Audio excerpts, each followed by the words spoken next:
Alright, welcome to the stream. Hope everyone's having a good one. And we're getting back into Final Fantasy XIV Endwalker expansion. Just as soon as I get back to where everyone is. There is a Kelpie following me. There we go, he's left. Okay. So, when we left off, small bird child received very bad news. Because our dear friend Hermes gave them, well, her sisters, a very open-ended question. They found Ruin, it's all backfiring, and now he's run off with her to parts unknown. Because, well, the convocation will probably do something about her. So, Hermes is headed to Kittis. Considering the expansive dimensions of the place, even we may have a difficult time locating his ether. All I can say is that he entered from the rooftop and likely arrived at the uppermost point in the facility. So, do we pursue him? Of course we pursue him, no matter what Hermes might be thinking. Meteion is a potential threat that needs to be brought under our control. The Convocation's duty is to safeguard the star. It takes precedence over any personal stake in this matter. I can't read. Pass this wire. Bernard, Ixia? It is clear we stand on a precipice, but we have yet to determine beyond a shadow of a doubt that Meteion's is the hand which tips us over the edge. Nevertheless, if we are to learn the truth of the final days, we must give chase. And even if neither Hermes nor Meteion is ultimately responsible, we cannot leave them to suffer this torment alone. Keep saying Meteion. Agreed on all accounts. To Kittis Hyperborea we go. Oh boy. I think we might get a dungeon with these three joining us. That'd be interesting. Especially for, I guess rerunning it. Then again, I suppose when you're just running Trust, there's, the leveling, they don't really care who's, like, supposed to be in the dungeon. Alright.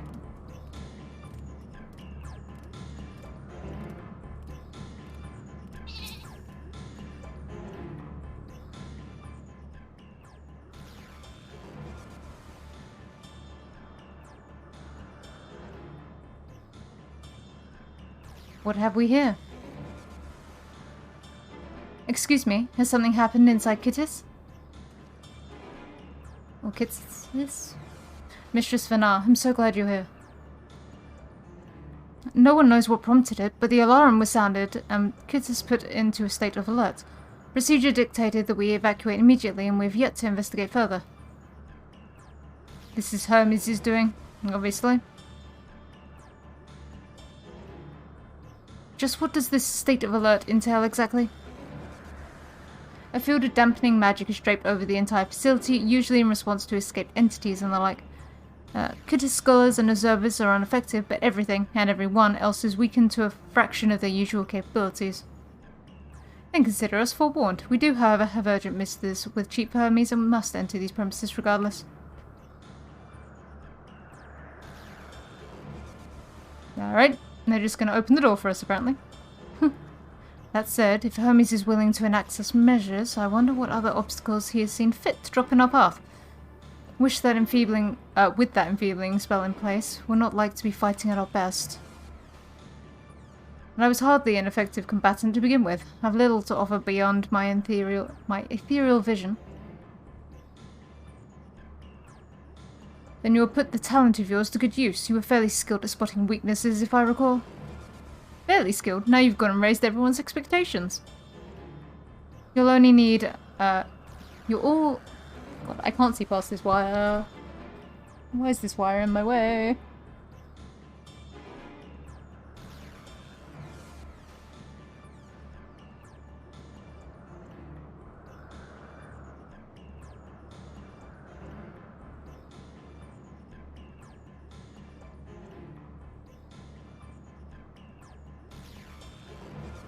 bang apple users and the stupid wires that stand up. Okay. You will need only make the most of your strengths, and I will fill in the gaps as required. I was once a Zem after all, and 'twas my job to rise to the occasion, be that a defender, aggressor, or healer. Feel better about my lack of prowess already. And you, Emmett Selk, can impress us with your arcane mastery. You lob potent spells as easily as breathing, but can also channel that power into in a protective manner if you so choose, yes? Well, yes, should the situation call for it. Excellent. That should cover us on all fronts. This is going to be the most bizarre setup. Your tale led us here, Ixia, so it is only right that you lead us now. No matter what lies ahead, we will win through to Hermes and Meteon. And then we will face the future together.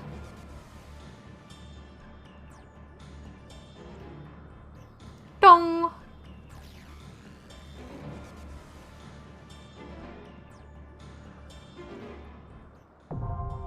There we go.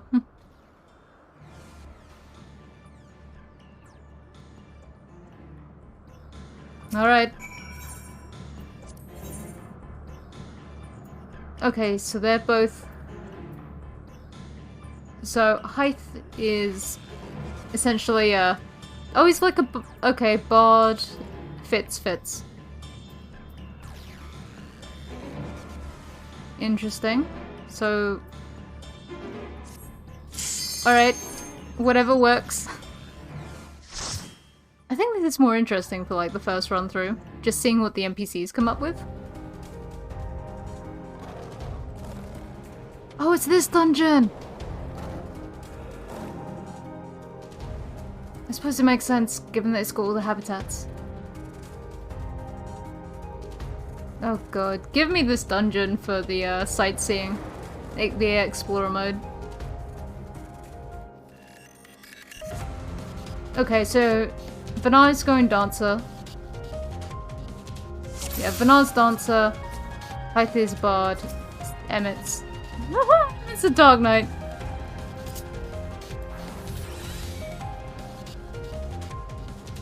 Alright, let's go. Turn back, else I might be forced. Bring it. Bring it, nerd.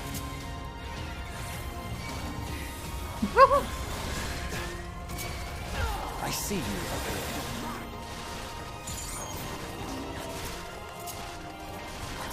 Look at this, terrible. Where's the dance partner, Vanar?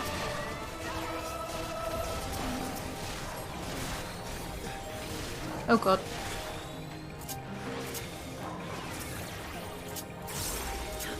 I see you opening. Okay, you can see that opening. You don't have to see it right in my ear though.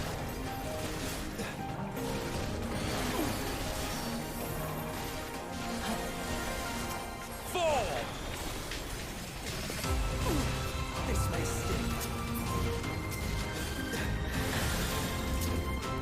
I don't know, terrible. I'm not seeing dance partner from Vanar and I'm not seeing dots from Hythe. I see you opening. Or Hith. Hithludeus. Hithludeus. At least Emmett has a... Well, Emmett's not using an AoE. Try true.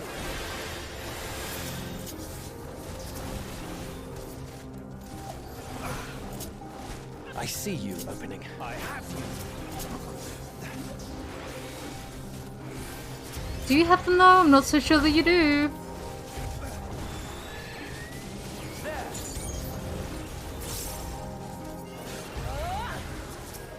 This way.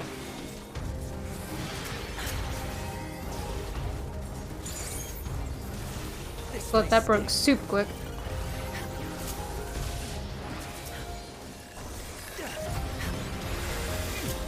Ow, I will proceed to stand in everything.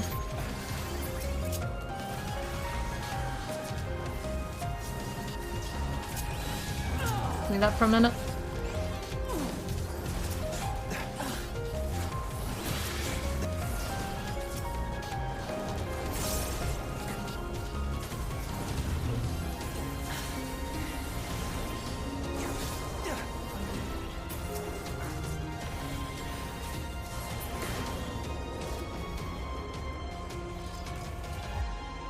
Hermes, we need to talk to you. Bring Meteor back. Oh, that's cool. Ooh. Of course there's a cold zone, and of course we're going through it. You sound upset, Emmett.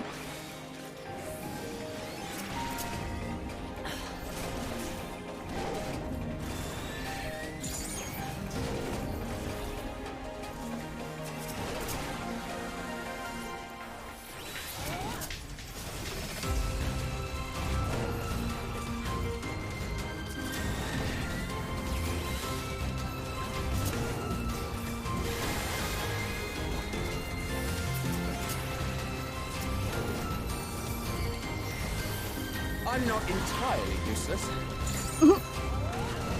Aww.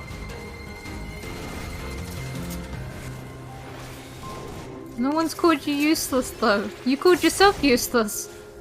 None of us made any comment.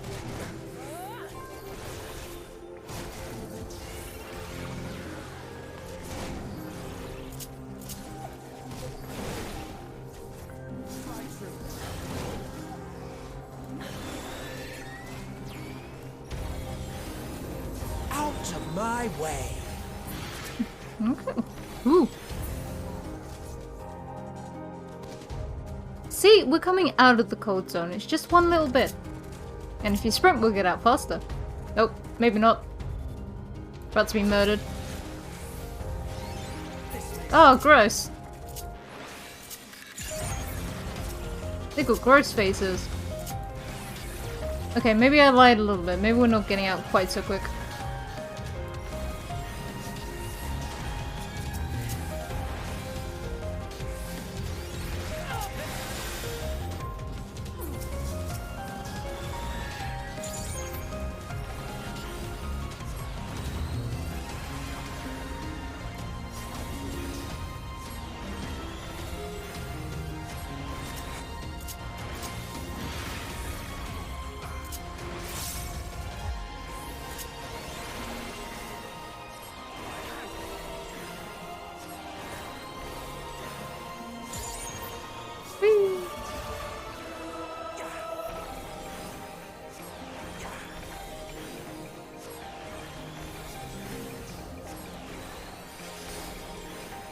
I don't even know what this one does.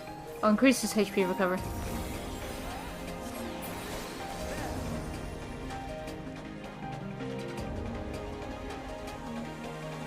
Okay, maybe I'm also a bit wrong. Maybe we also have a boss in here.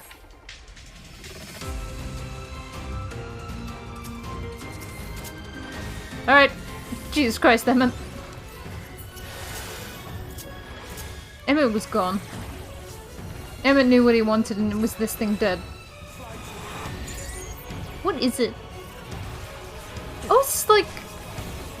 interesting. Hrothgar cousin.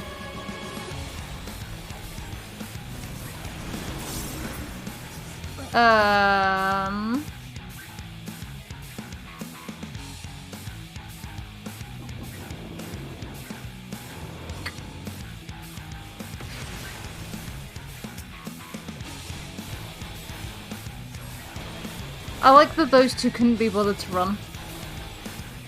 It's like Vinar was the only one willing to actually help me out and tell me where I'm going. I'm not entirely useless. Okay.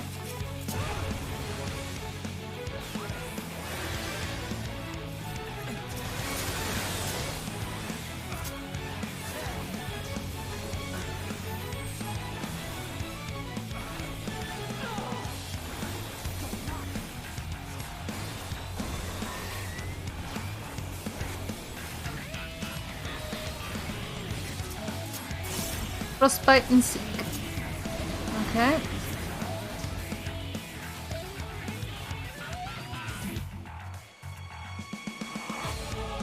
He's here?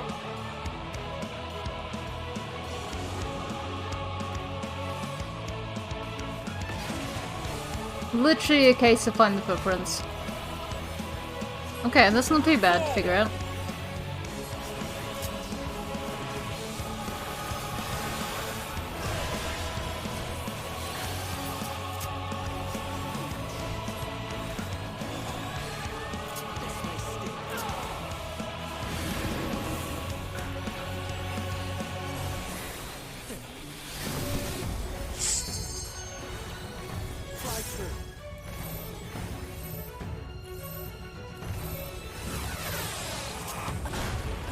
case.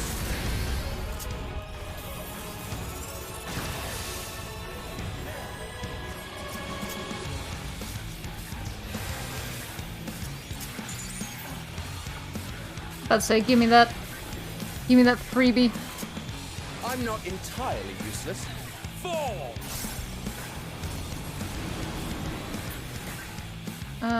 Went over here.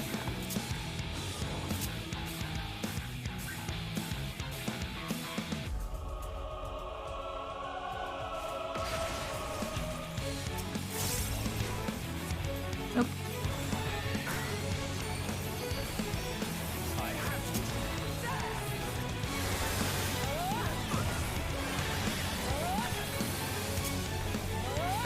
I'm not entirely useless.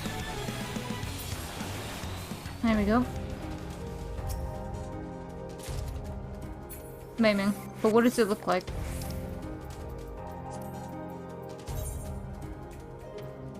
Well, we asked for why can't they just put the bunny ears through the helmet?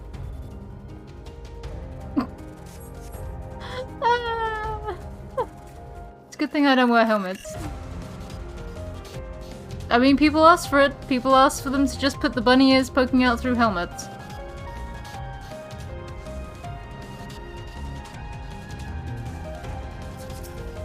Oh, inside the building. I love these funky little things. They remind me of, the Pokemon. I can't think what it is. Archaeopsis?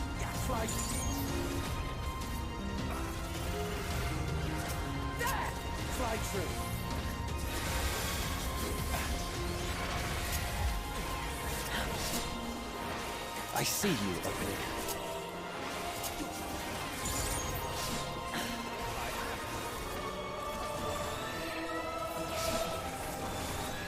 This makes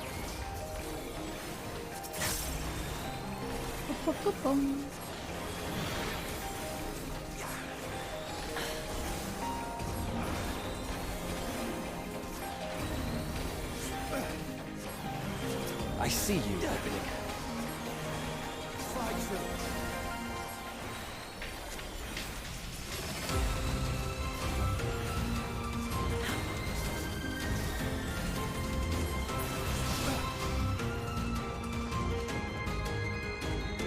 Is he gonna lower this and let all the zoo out? Yeah, he did. I see you opening.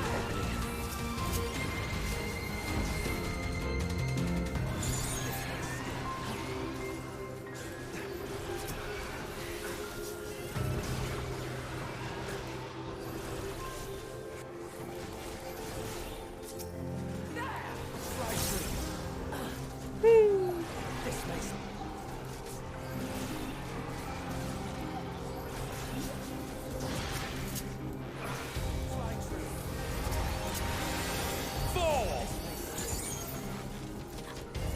God, that thing was immediately gone.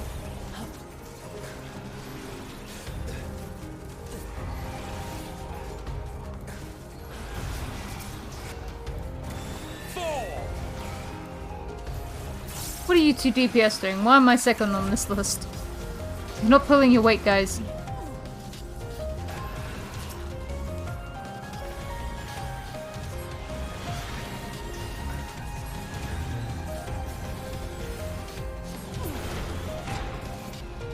Treasure coffer, treasure coffer.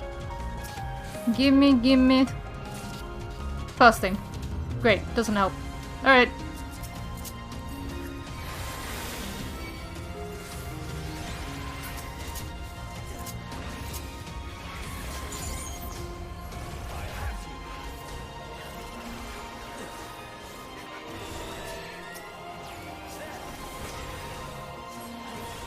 Go, go, go!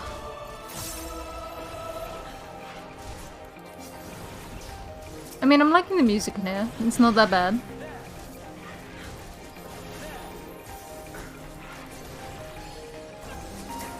If Emmett could stop getting hurt, that'd be grand.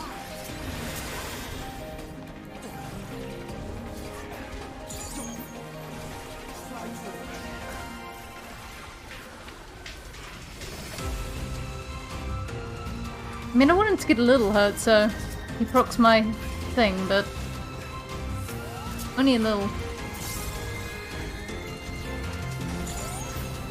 No.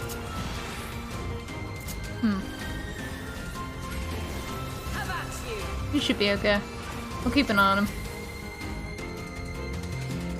According to Mistress Lisa, her creation is based on a concept for a bipedal wolf. And indeed, it is impressively manlike in its gait. It is also highly intelligent, as is evidenced by its ability to employ tools. While the gleam in its eyes gives the impression that it comprehends our words, if this proves to be the case, it would be a shame that its throat isn't designed for speech. I must make mention of this in the next report. That's interesting, given that we have wolf people in Doma. And everyone wanted to be a wolf person, and then they turned around and said no. And they give us Hrothgar instead. But you know, let me see those female Hrothgar. And then probably be sad because no one wants to play them.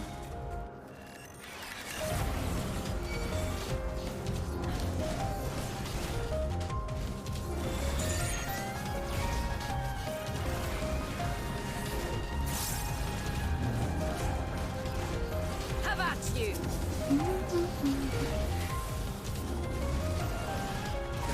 Four!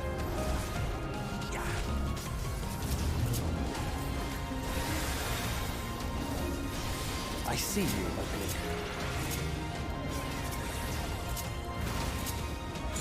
Out of my way! That was very polite for you. I'm not entirely useless. See though? Big deal. Big deal.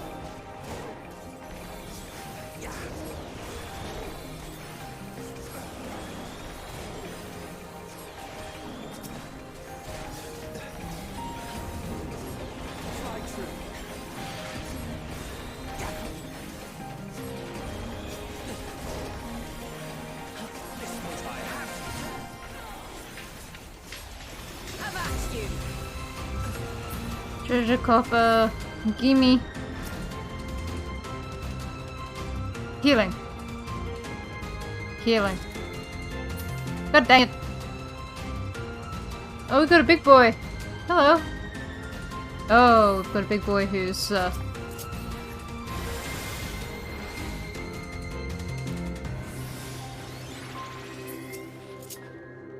Alright.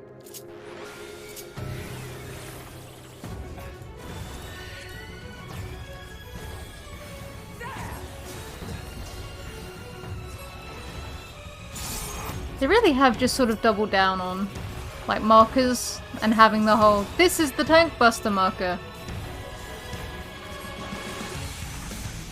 Okay.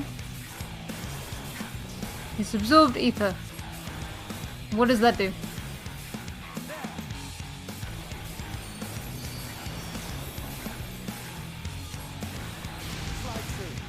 Alright.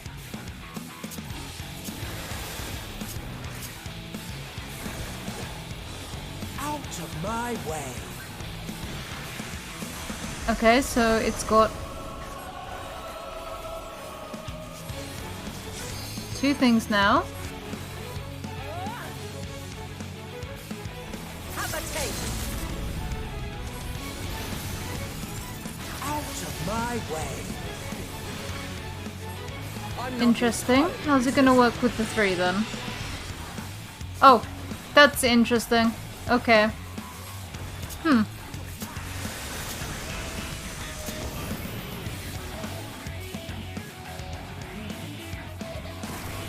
Everyone's here. Okay, you've got enough time to basically do a lap around him.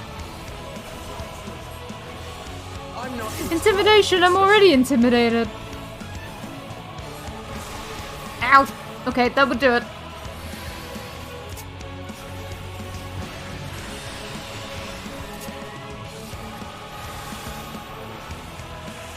Oh, I actually wanted to do that on you. Okay, so it's the middle ones. Okay. God dang. Where is everyone?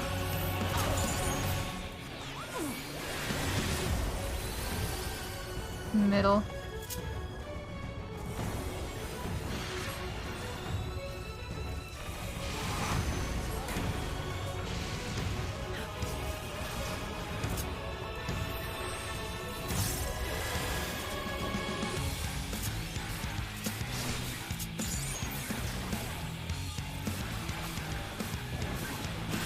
I see you opening.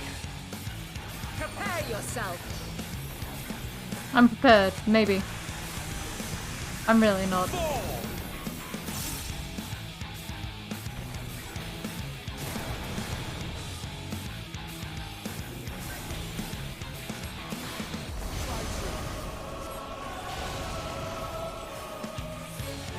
I'm already intimidated.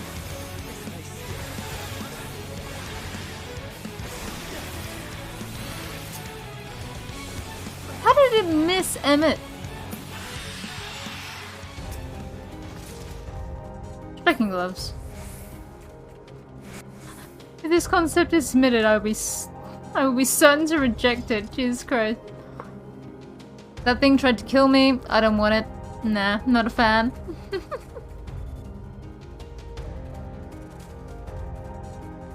I cannot let you take Meteor. Not yet.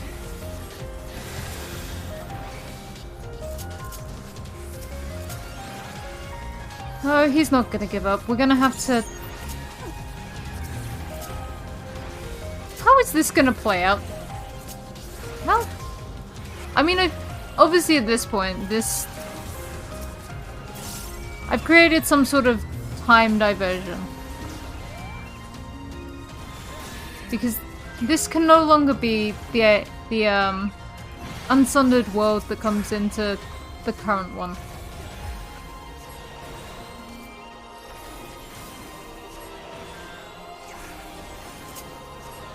So it raises the question of, is this Fendaniel, well, this Hermes allowed to die?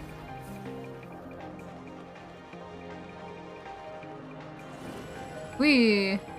Oh. Oh good, more flying things. Just what I always wanted. Have at you.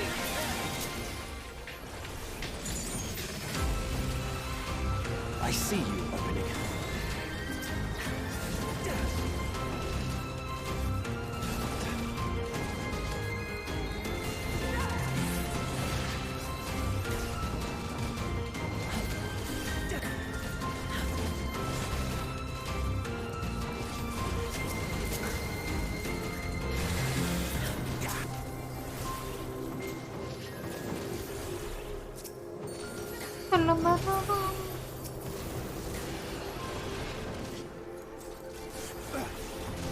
Oh, coffer.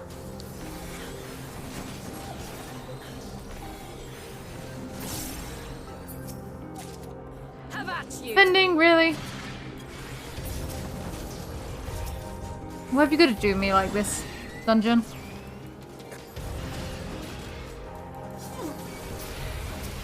I don't want to have to open a chest if I don't have to. You're making it exceedingly difficult for me to avoid opening them, which is unfortunate.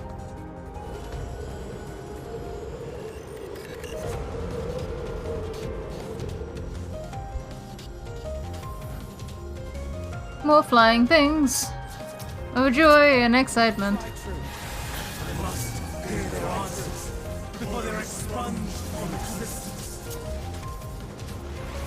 The answers seem to be there's no life. Have at you. Out of my way. Flying life forms in introduction. This may sting.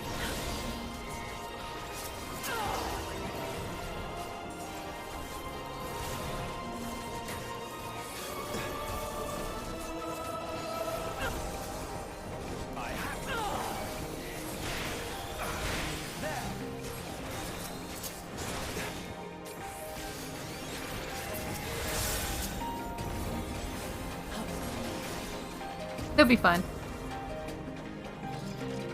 The successful creation of migratory birds, which travelled between continents with the seasons, came as a breath of fresh air to the long stagnant realm of flying lifeforms.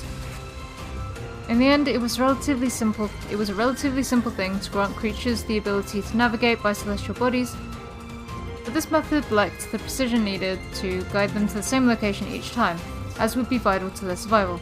The breakthrough came in the form of magnetic fields, the use of which was discovered by the incumbent Fendaniel during his tenure as Chief Overseer of Elpis, a truly inspired idea.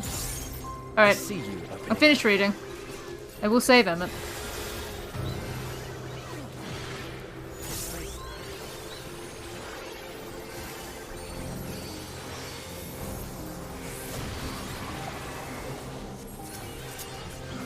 There we go, Emmett's saved. Takes way more resources to do it than any of the other healers, unless they've been drastically weakened recently. But doable.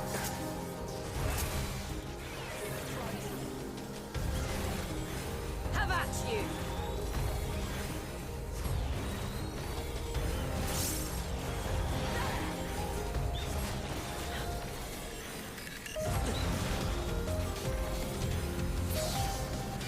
Alright. Whee! Oh, we're going way up. There he is. Let's go. We must lay him low. Winged Defiance, Hermes. So, it comes to this. I've no wish to fight, but this time, I cannot yield. Though the world may think me a mad, desperate fool, I will hold fast to my conviction.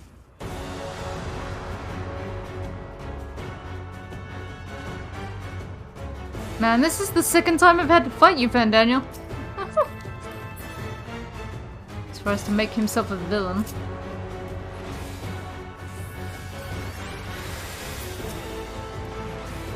I will have the time and tranquility I require. Will you though? Gust and gale, gather to me. Okay, that's just pain.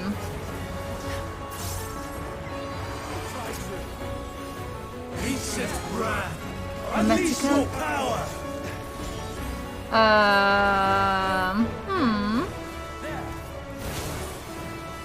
Oh good, it's mirrors! Oh good. Winds, pierce my foe. Just what I wanted, the flipping winds from Shiva. The dang mirrors. Fall is rain. Have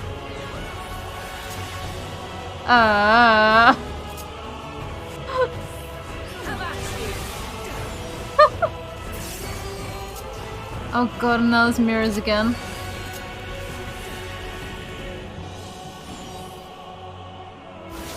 Ow!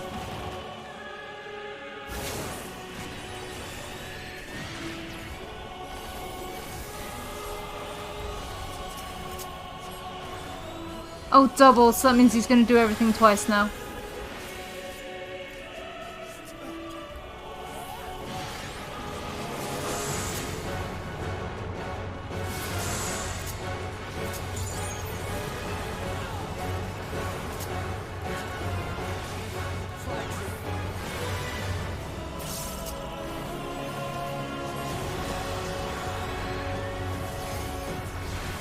Ow.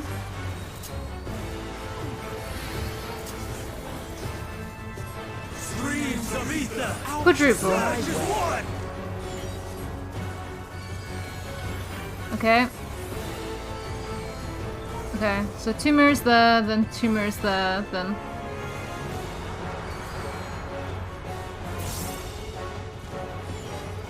Okay.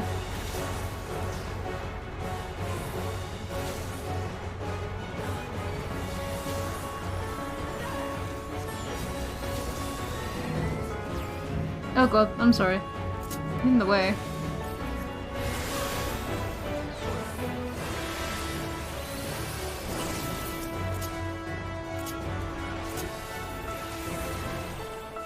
double. Dancing winds, pierce my foes!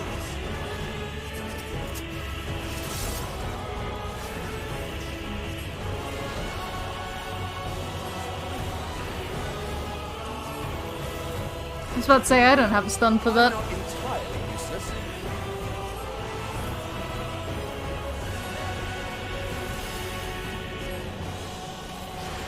I'm slightly interested by what it does.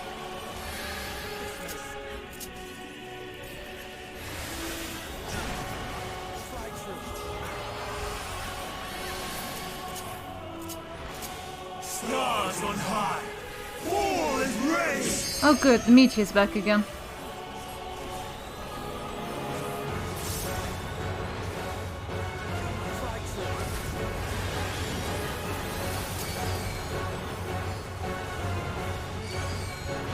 Who? Me? You can't be serious. Let's say I'm assuming this one because the other ones look like they're gonna explode.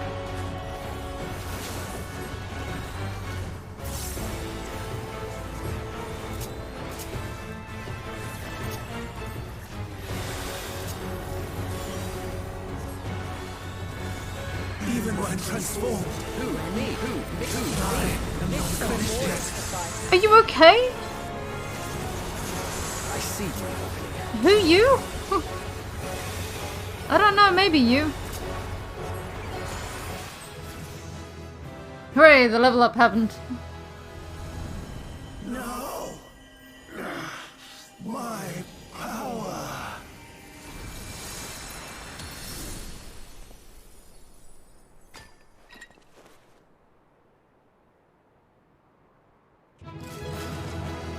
Hooray. Okay, not hooray. Disappointment.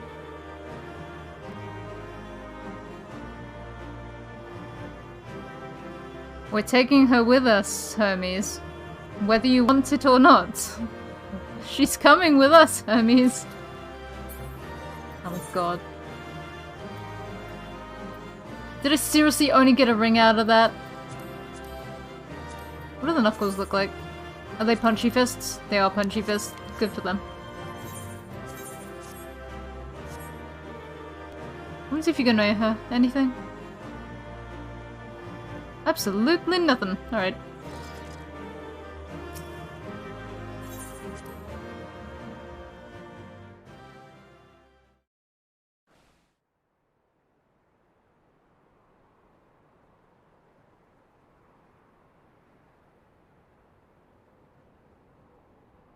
It's over, Hermes. In the name of the Convocation, I hereby take Meteon into custody. And setting aside the matter of your nomination, you will come with us too. We require your knowledge to assess and resolve the situation.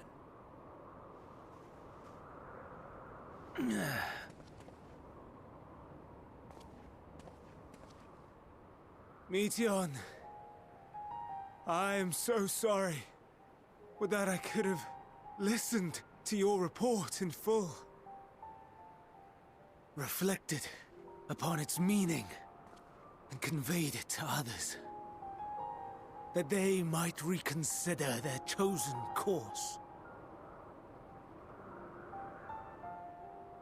But I have failed. And that wish will never be realized. However, Are you gonna send her away? ere our fates become the province of others, I bid you tell me just one thing. Was there happiness in those distant stars? Was there a reason for living?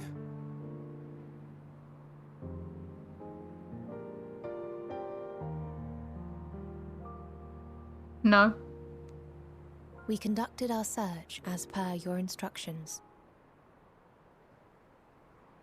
We scoured historical records, communed with the spirits of the deceased. heard the final testaments of the dying, welcomed their shadowed hearts into our own. One race had striven to create a world bereft of animosity. They renounced relationships to avoid interpersonal strife, and in so doing brought about societal collapse. One race had renounced war and devoted itself to the enrichment of its people. They were conquered. Though they destroyed the enemy in reprisal, they could not regain their former glory. One race had concluded that finite time was the root of all woes. Aspiring to shatter its shackles, they went in search of infinity. Put it down. Put it down. They discovered nothing is infinite, and that neither time or death can be cheated.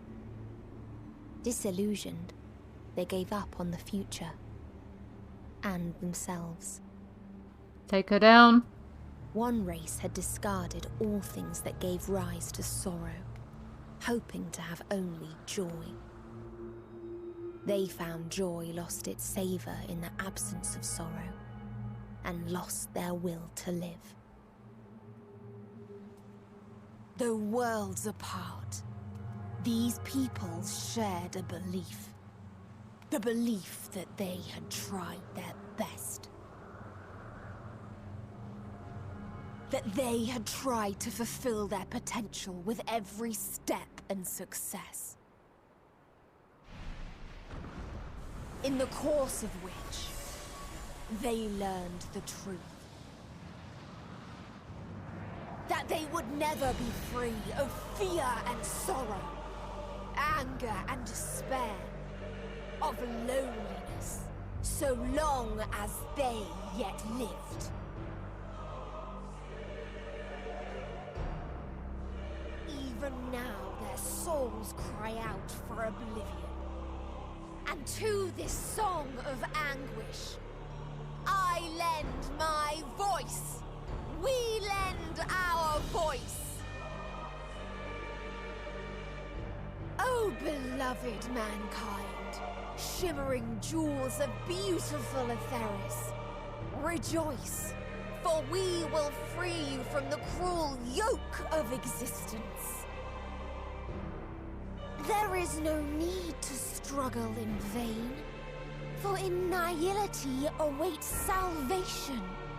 You will know peace and serenity, and it will be beautiful. Put her down. We will make our nest at the edge of the universe, and there in the dark of dead worlds hoard sorrow and suffering. There we will sing, our chorus ever louder and ever clearer, that our song may reach even this ether-shrouded star. Such is the answer we have found in the stars. Such is the gift we now offer to Etheris.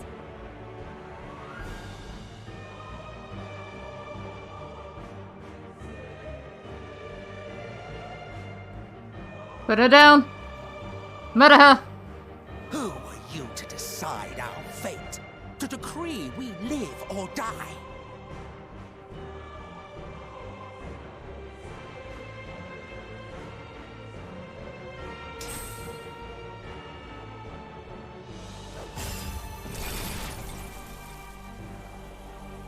Have you lost your mind? You heard what she said. She means to destroy us all, yet you'd still take her side? In the name of the star, we have discarded those creations that we deemed flawed.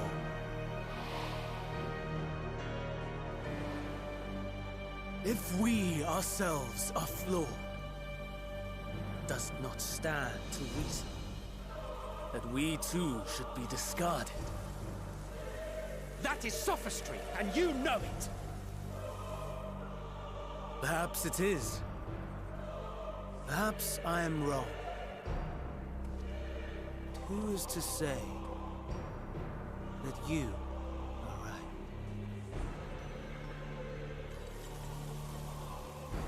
Let us settle this with a determination. In my authority as Chief Overseer of Elpis, I will make a judgment on man's fitness to exist. If he can learn to value all life and retain his will to live, even should his end be justified, he will surely find a way to avert his demise. If not, he will perish from the start. As with all determinations, provisions must be made to ensure fairness. Kairos! Awaken!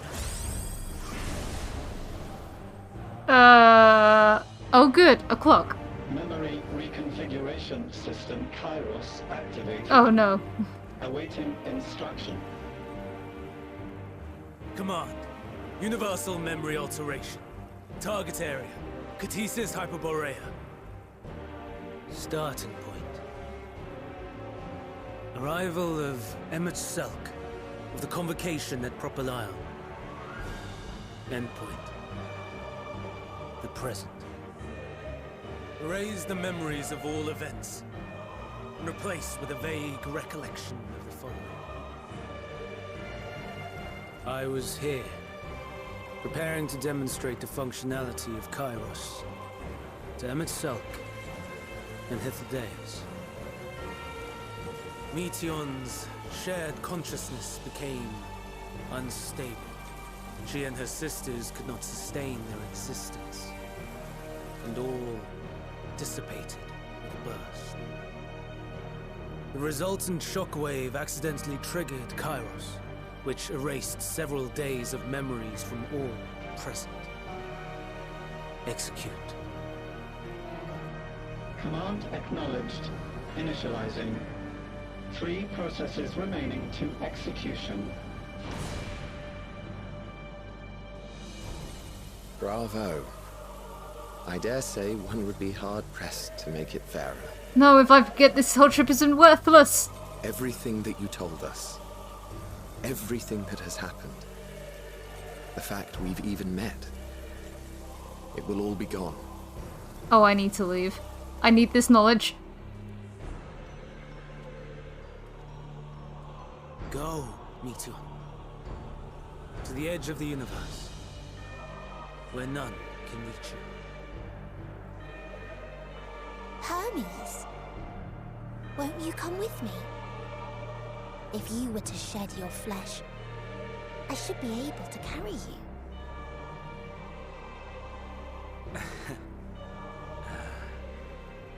I will remain. As a man, I will oppose the oblivion you bring. Silly fool. Had you said yes, I would have granted you the gentlest end.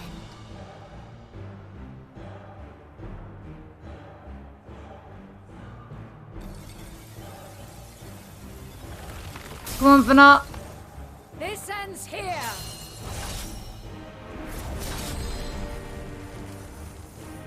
Fly, Meteon!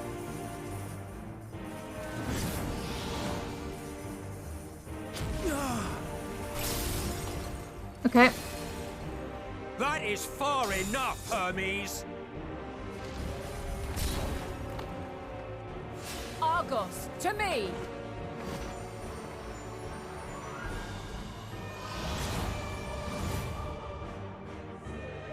You're not gonna catch her though. First process complete.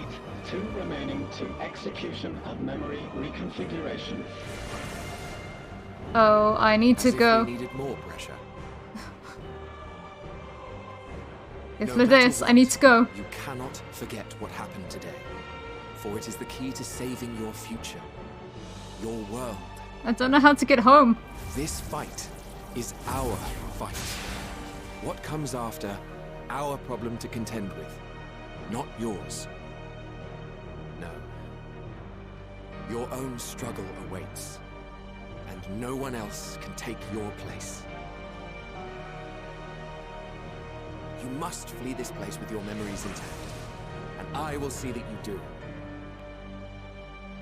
Now then, where is it? There you are, my little confluence.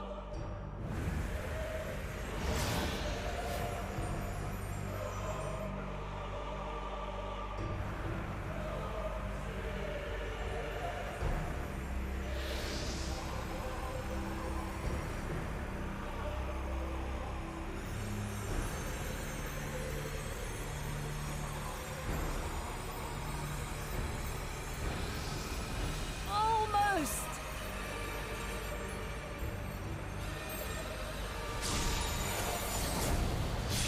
Oh!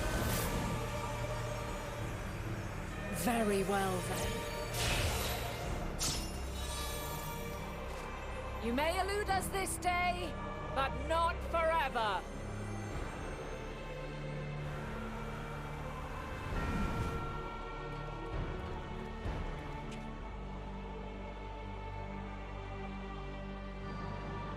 Meteon's gotten away. Second process complete. One remaining to execution. To the dais, I need to go. I need to go now. No time for brooding. Listen well. Beyond lies a spatial confluence that connects the interior sections of this building. I will destroy the confluence and force open a way outside. When I do, you must jump through. Okay. I would say good luck, but I know what's gonna happen to you. I cannot tell you how sorry I am. But neither can I let you escape!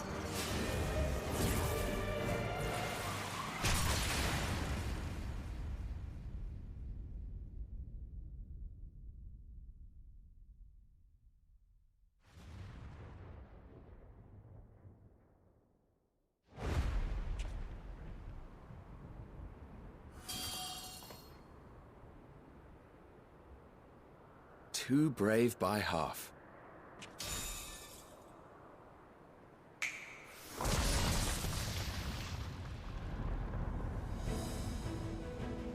Exemplary work, as always, Emmett Selk. What? But how? I thought the confluence was...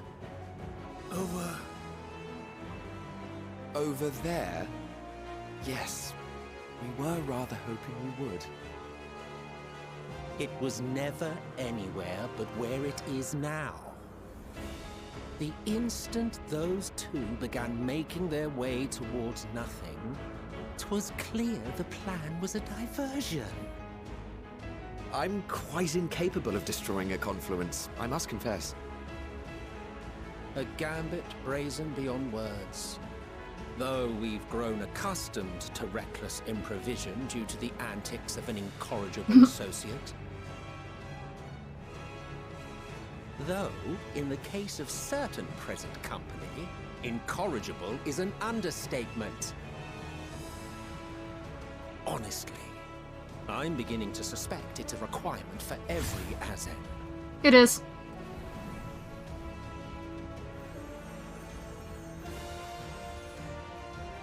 There's no time! Quickly! Even So- now, I do not believe your tale.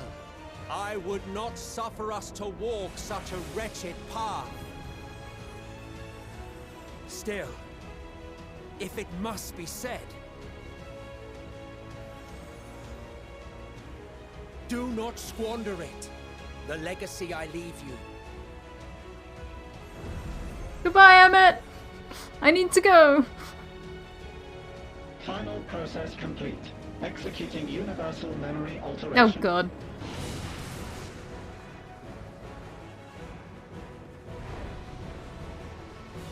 Go, Argos!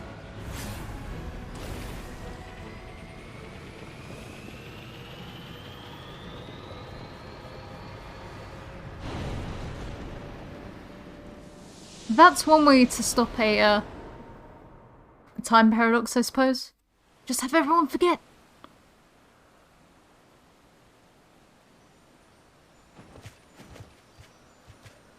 Okay.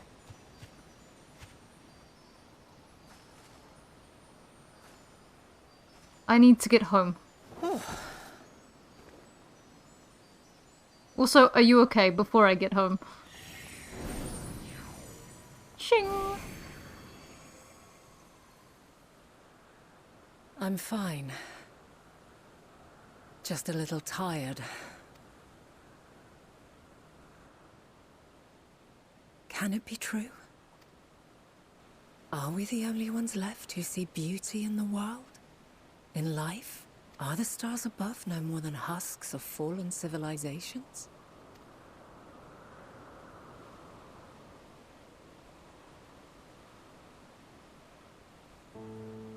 And yet,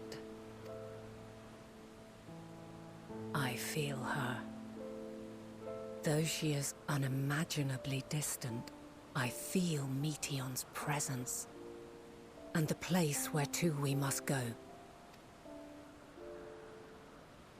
Ere she made good her escape, I placed an enchantment upon her, one which allows us to follow her trail. She has already left the outermost bounds of Aetheris, and continues on her way. Given the vastness of the universe, it will still be no easy feat to track her down. But thanks to Emet-Selch and Hythlodaeus, all is not lost. We remember. So long as we remember, our fates remain ours to shape.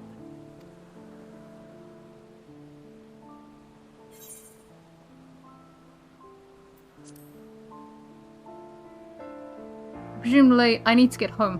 What indeed? Let us begin by ascertaining the situation at Catesis Hyperborea, where the others should still be. Or not. I guess we're just gonna go back. Given the likely state of their memories, however, it would be imprudent for us to approach them directly. In which case...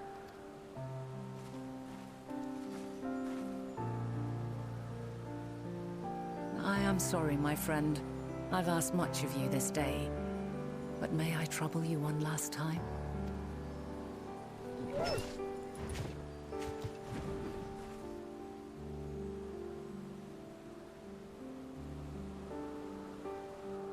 Argos will investigate in our stead. We will share in his consciousness and see and hear as if we were with him. Now, close your eyes and open your mind.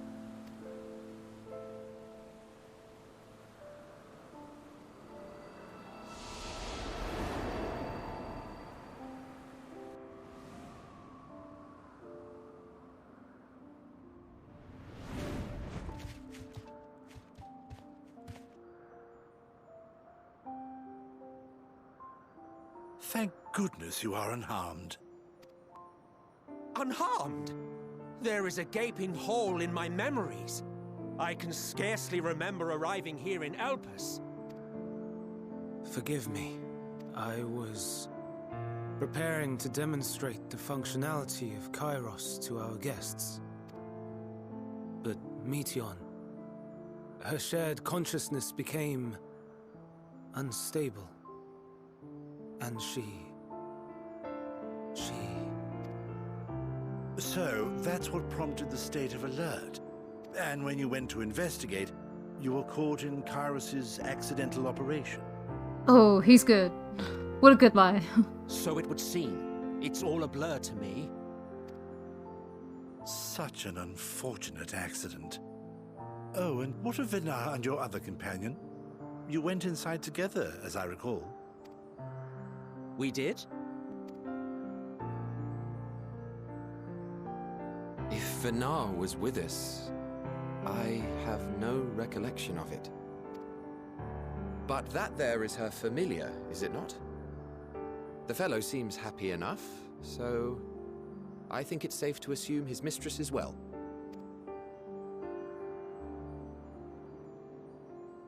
I haven't the slightest notion who this other companion might be, however. Ah, well, that individual struck me as a bit different, for want of a better word. Perhaps it wasn't actually a person, but some manner of creation. Curious. I must ask Venara about it when next we meet. Yes, yes, you do that. Now, if we may tend to Hermes, whatever this Meteion did, it seems he bore the brunt of it. Once you are fit to travel, you will return with us to Amarot. We need to make certain there are no other ill effects. Also, I am here on business of the 14. We've already had the conversation, like as not, but since your toy wiped my memory, we'll have to have it again. Yes, of course. As you see fit. This Kairos, it manipulates memories through the emission of etheric waves, correct?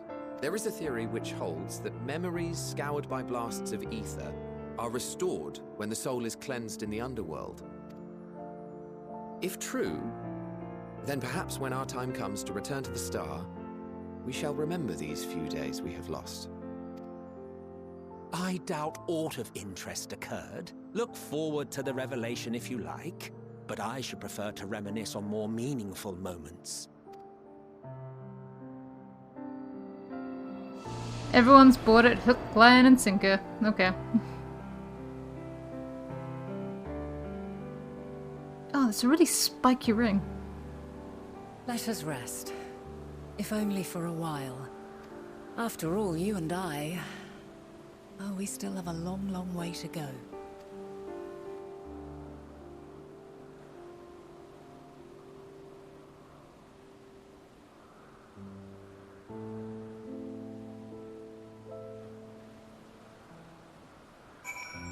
Okay.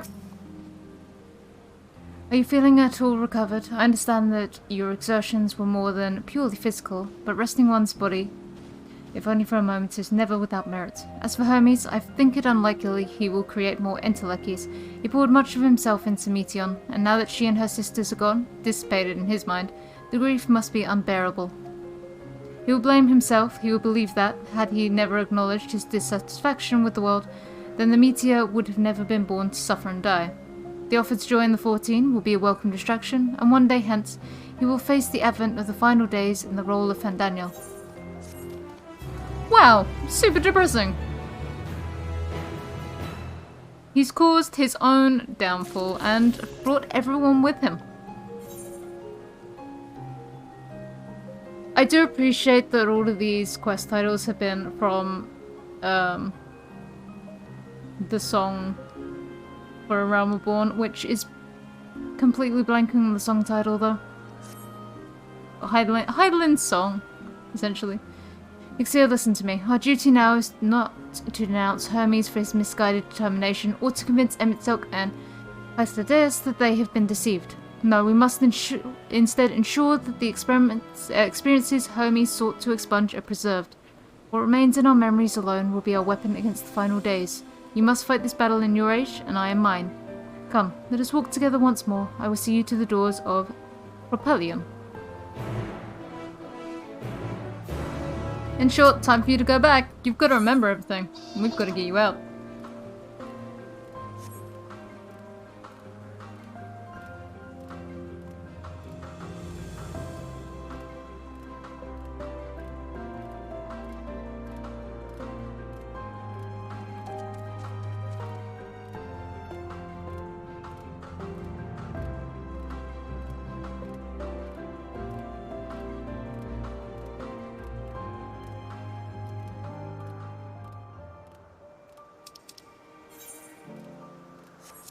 I'm guessing this has to be, like, one of the last quests, because I seem to remember Thou Must Live, Die and Know being one of the last lines in the song.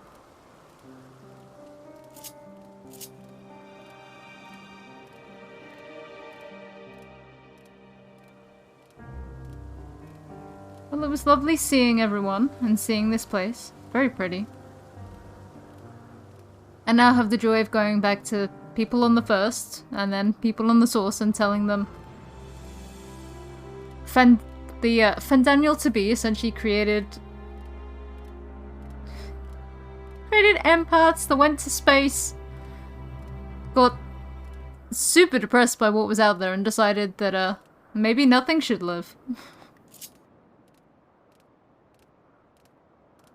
So, you know, what brings about the final days? Aliens, essentially. Tiny bird women. Which I guess is reminiscent of Valkyries.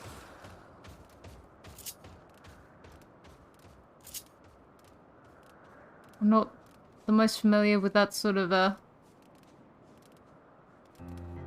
mythology, but I believe Valkyries signal the end times. The time in this age is drawing to an end. Upon speaking to Vinar, several cutscenes will play in sequence. Alright, Vinar, let's go. Send me back. Help me go back.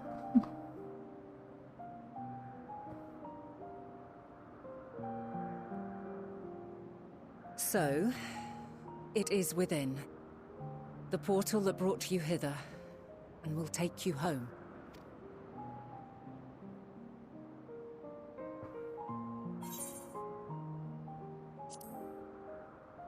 I can't send help. You have to face destruction on your own. May you and yours emerge triumphant. Make use of the knowledge you have gained. That your days in Elpis and our friend's sacrifice be not in vain. With Meteion free to pursue her designs, 'tis only a matter of time until the final days are upon us. We must be ready. From fortifying our defenses to securing our escape, there is much to be done. In spite of this, we cannot allow the report that set this calamity in motion to become common knowledge. Were the masses to learn the fates of the other stars, I fear the situation would spiral out of our control. I must carefully consider who can be trusted and bring them into the fold. Ordinarily, I wouldn't hesitate to call upon the 14. However, it was the desire for a fair determination that drove Hermes to attempt to erase our memories. And were he made aware of his actions, there is no telling whether he would remain a friend or become a foe. Alternately, we might try to alienate him from the convocation. Yet in doing so, we would deprive ourselves of a brilliant mind who would be invaluable in the crises to come. Quite the dilemma. Which is why I must work independently of the convocation. Yeah, you starting to see how you went against them? Is it all clicking for you? Regardless of how we proceed, if we are to permanently avert the final days, we must be equal to Hermes' challenge. We must prove that mankind is worthy to exist. And this hinges, I think, on how we confront the all-consuming despair that accompanies a senseless and seemingly inevitable end. Bewildered and divided, we would perish like the peoples of those celestial ruins. We could not hope to survive the final days, much less take the battle to Meteion at her nest. We must find a way to defeat despair, to unite and prepare as many as possible for the struggle ahead.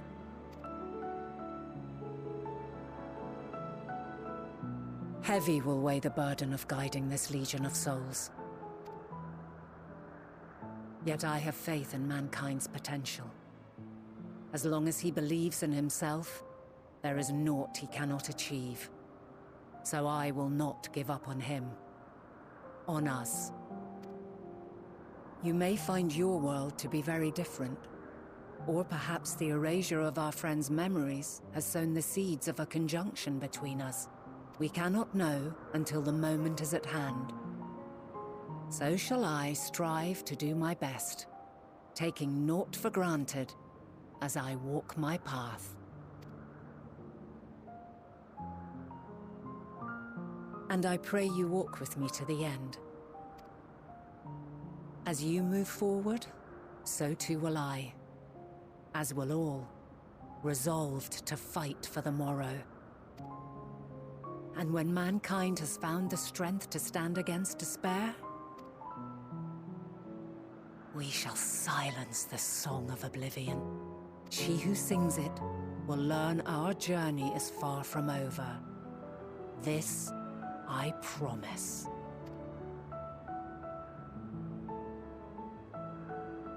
Fare you well, my light of the future, till we meet again.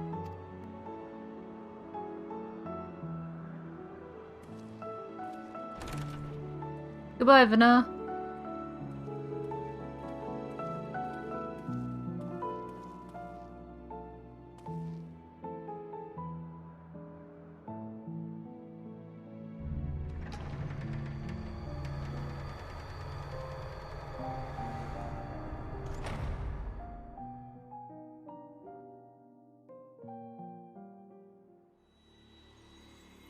Oh, going back through the slipstream.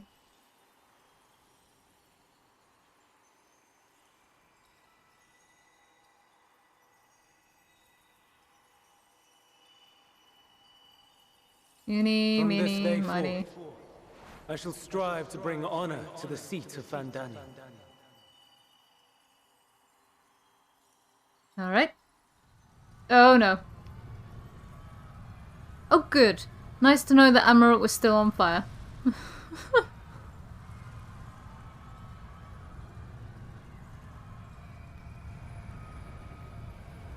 Yep. There's Amarok burning. There's Vanna.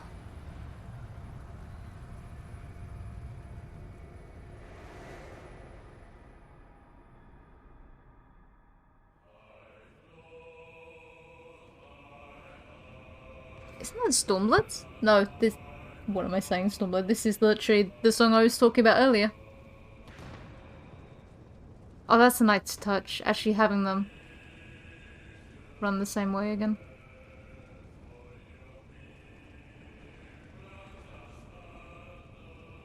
Even now, I remember standing there, locked in a moment where the sky is aflame.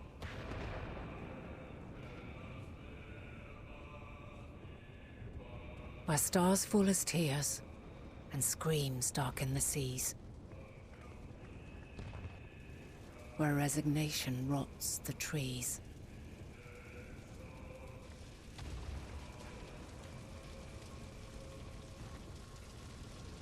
Where terror twists magics into abominations.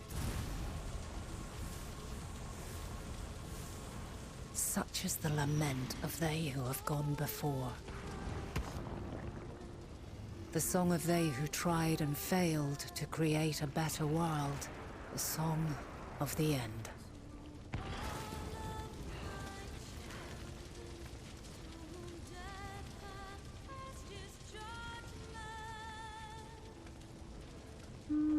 That which hides at the edge of the universe is no longer hope's creation.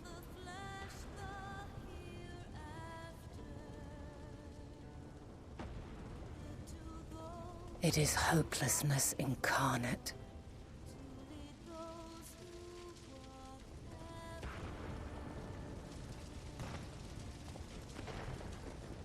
That day, mankind saw half of its number sacrificed to bring forth Zodiac.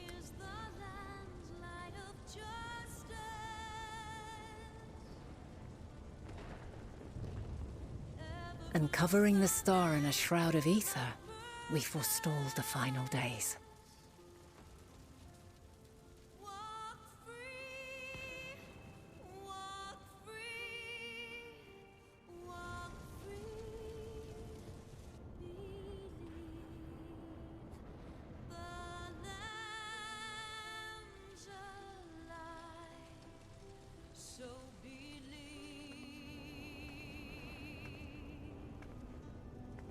Yet the cries echoed still. We wept for innocence lost, wailed for death inevitable.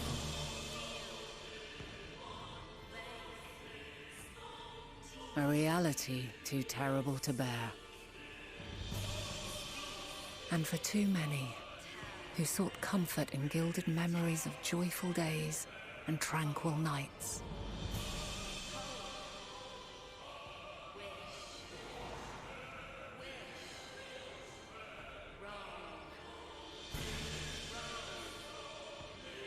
That's a little group that's... This is all wrong.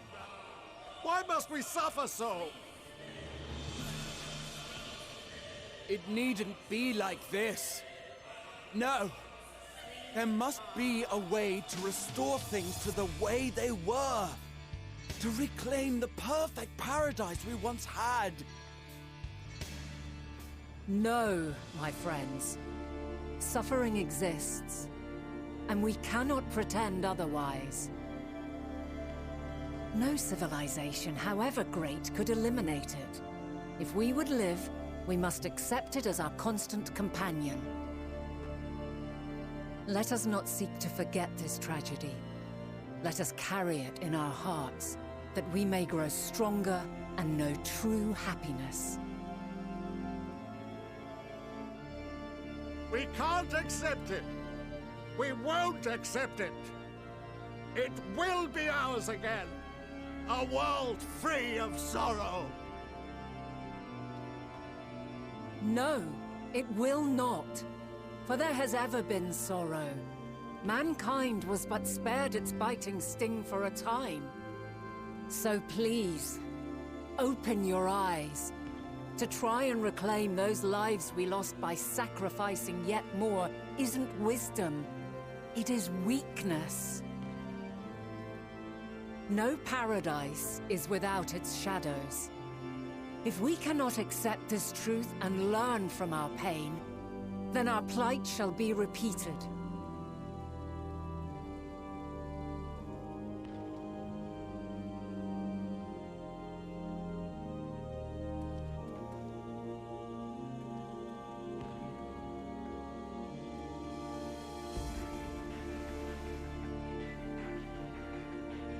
O mighty Zodiac! God, born of our boundless faith, we bid you, hear our prayer. Accept this offering of lives, and deliver unto us the lives we once had. Deliver unto us the days of old, the days when the star was a font of love, and we knew naught but bliss.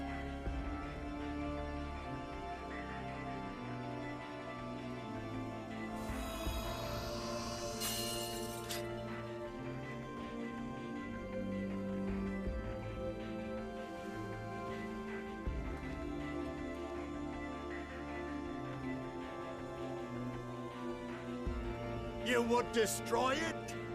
Our beautiful world?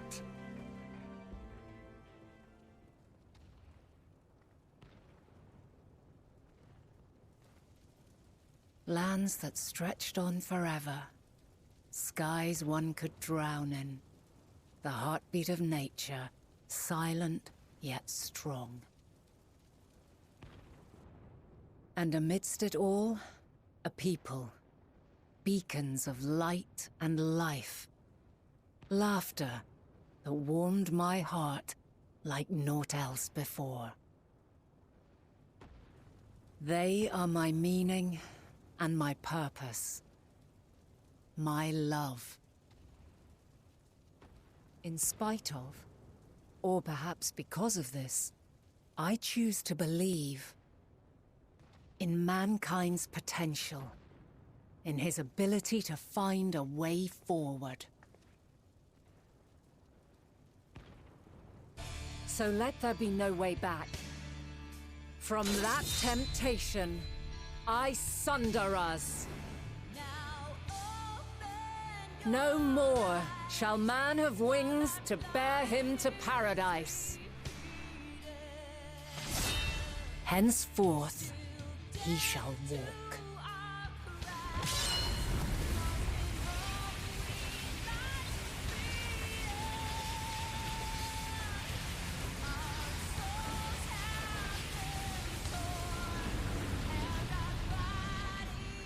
Ooh. Harsh, but... Ooh.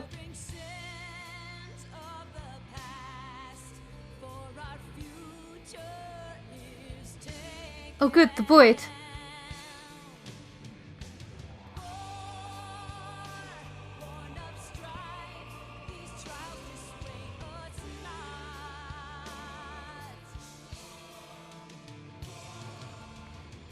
All is excruciating pain. I breathe fire and torment.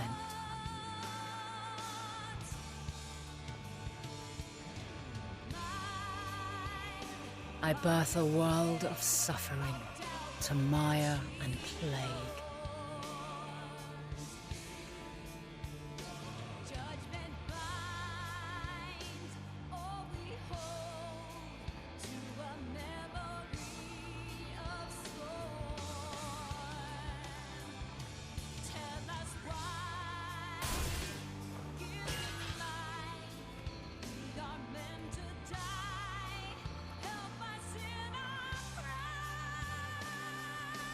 In one fleeting moment, lives come and go, ever moving towards the unknown. And in that fleeting moment, they cry for the answer to the question. Why, given life, are they meant to suffer, to die?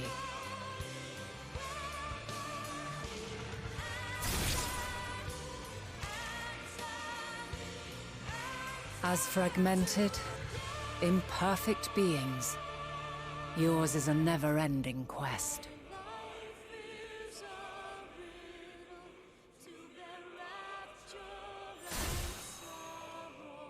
A quest to find your purpose, knowing your end is assured.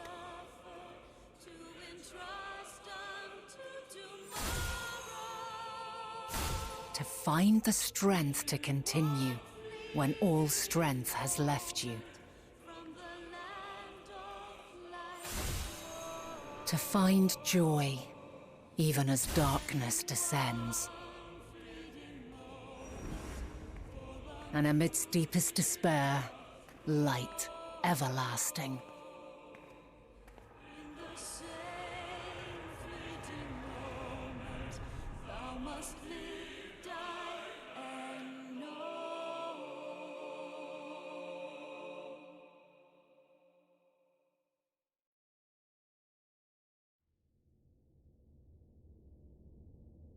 I don't want to say I have a favorite cutscene, but... A conjunction has begun to form. An intertwining of your time and mine.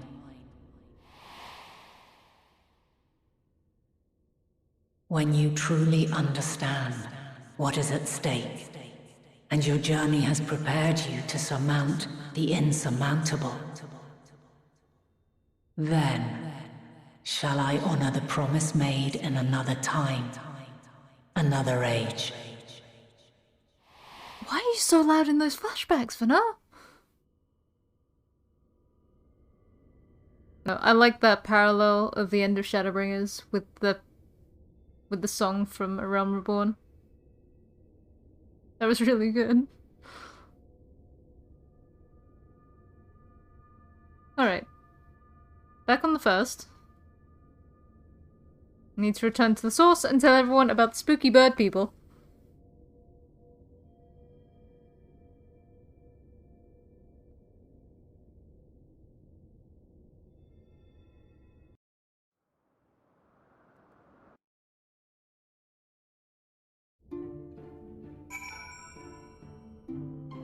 Alright, well, it was lovely visiting the first. I've really got to go. You guys won't believe what I saw. And you won't believe what I saw on the way back. I saw Vanna doing this really cool thing. I think the thing that gets me about that whole scene is the fact that it was like she was being corrupted by the void. And that's the same scene in Shadowbringers where you're being overcome by the light and start like really spitting it up and everything.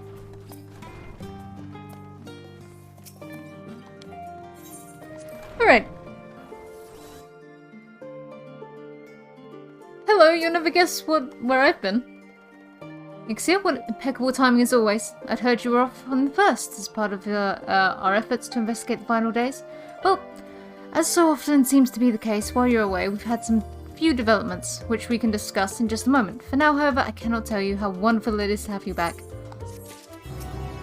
Krull, you'll never believe what I saw.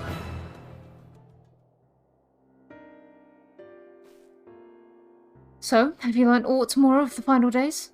I've learned all about it. Then the journey was well worth the risk. No doubt your newfound knowledge will be a great boon to us all. Unfortunately, during your time on the First, events here have taken a turn for the worse.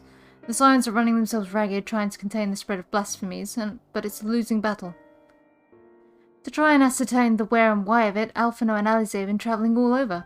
Of all the regions they visited, Locus and Maneus is the one worst affected. Tancred, Estinian and Graha took a detachment of allied soldiers there to offer aid and succour to those in need. But the province is vast, they only managed to visit a handful of coastal villages. It was an accomplishment worth celebrating, still, but a drop in the bucket at best. In the meantime, Y'shtola and Master Matoya have been making a concerted effort to establish contact with Hydaelyn in the Ethereal Sea, but to no avail. As for Tataru and I even, we've been keeping a close eye on the Forum.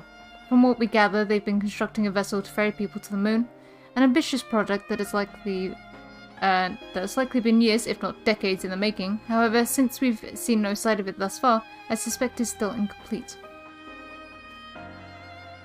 You also recall the proposal issued by Master Foshinol to the people of Raz Adhan. Following their discussion, Vritra declared his support for the plan and urged those who wish to evacuate to accept the Forum's invitation. So far so good. That's where things get a little strange. Apparently the Forum caught wind of the lunar teleporter in the Tower of Babel and decided to use it to deliver people to the moon instead of their mysterious ship.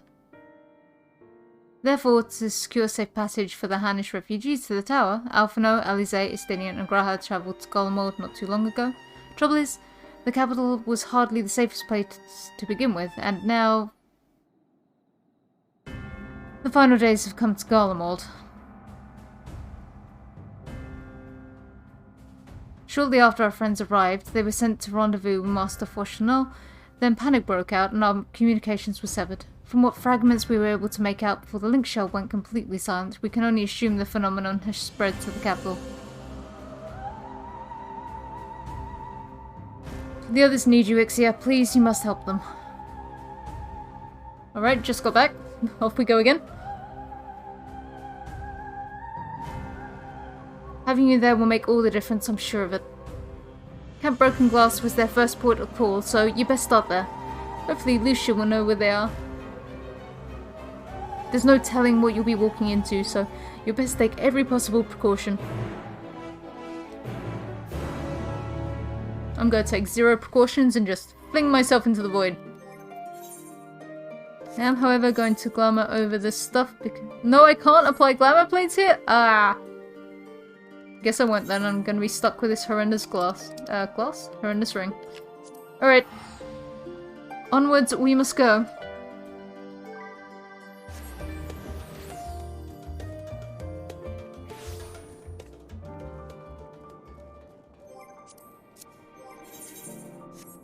Dang it. I was hoping. Oh, an instance. Let's go, Lucia. Ixia, not a moment too soon. The skies of Golemald are ablaze, but it's events on the ground that concern me. As you will have heard, your fellow Scions arrived ahead of you. We cut the customary greetings short after we received word from our troops on the Magna Glacius that the Forum's airship had landed. It was then that the heavens began to burn. I dispatched your friends at once to ensure the refugees come to no harm. I would have you join them immediately. Additional support is en route, but we will discuss them later. I trust you are ready to depart. Let's go.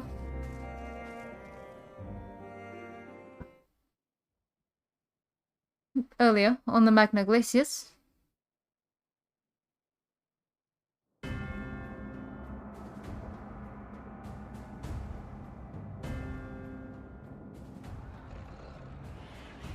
Oh man, they're everywhere.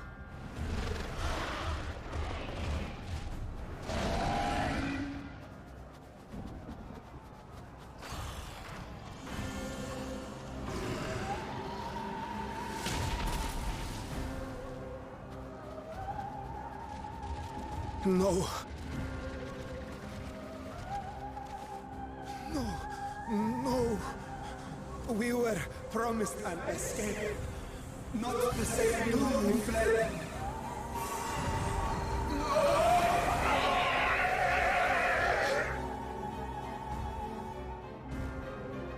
I shall not meet my final days here in this blasted waste. Calm yourselves. Your panic is our greatest enemy. Come, we must build a line of defense.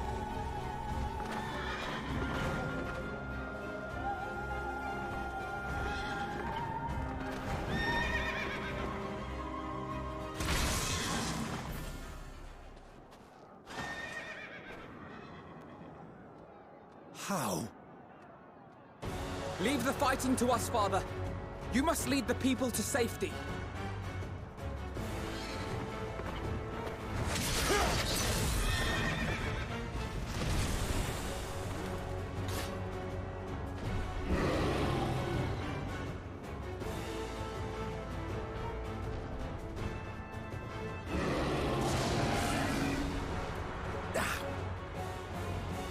I can handle this pair.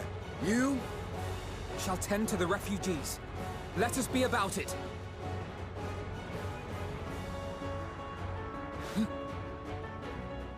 As you wish, my little lord.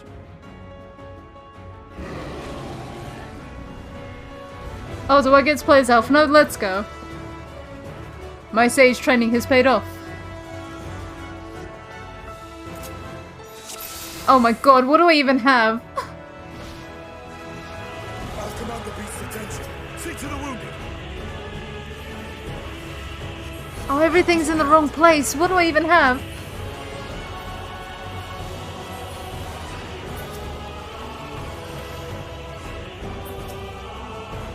Is this wide enough? Yep. Whoop. Okay, they've just given me everything without the thing.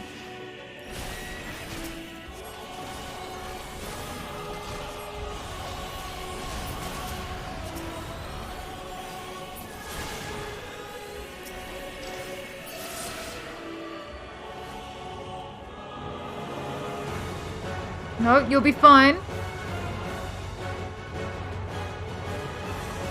Or not.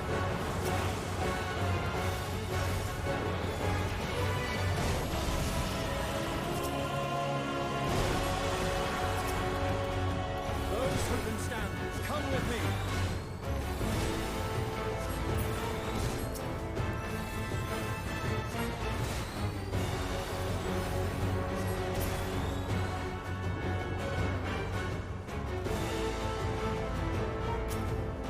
Easy now.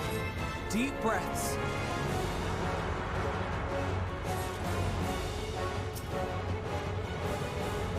You're safe now.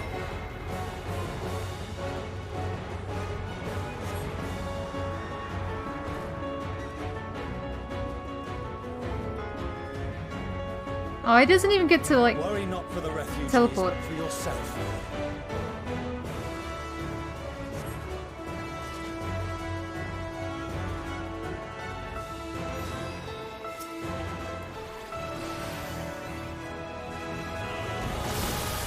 Hello.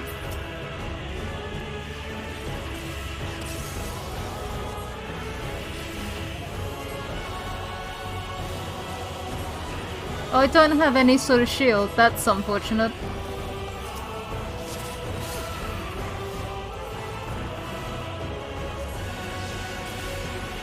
Oh, okay. He does... Maybe... I'm so confused.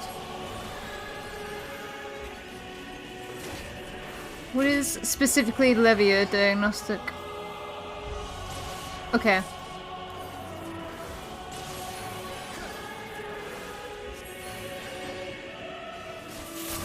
Barrier, but not instant cast. Alright. Nope.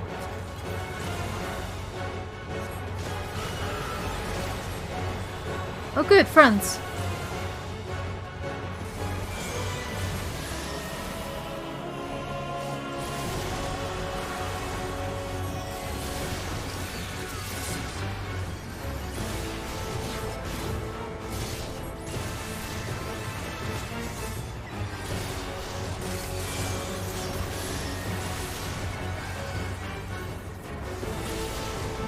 Oh god, do I miss having a He's really not. Like, at all.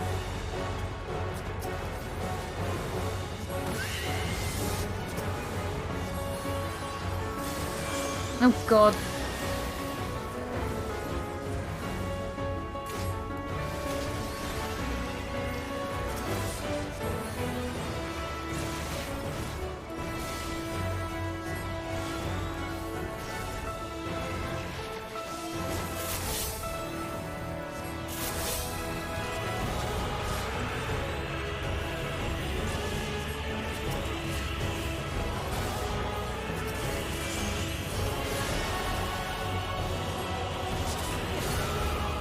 Ow. But not hard enough.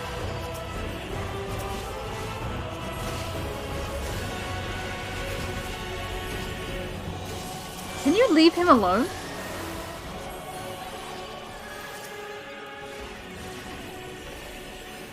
Stop it. I don't have barriers. Stop it. I'm a sage without my main mechanic.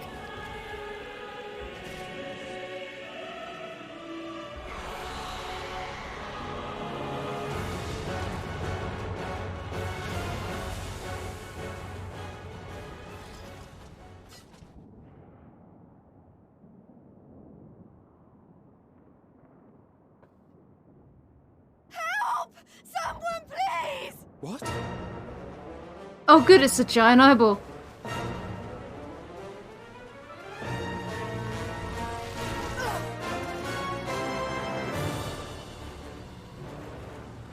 Oh, it's got little feetsies. Don't. I don't want to die. Forward! Let not a single fiend escape! Julius! They found the Magitech.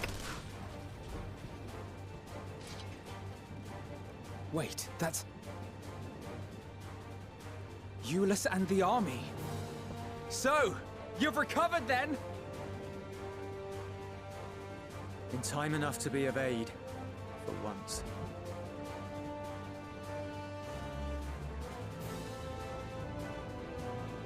We can speak of it more later. For now, we must fight! To repay your salvation in kind, or with better! For Garlemald has her pride!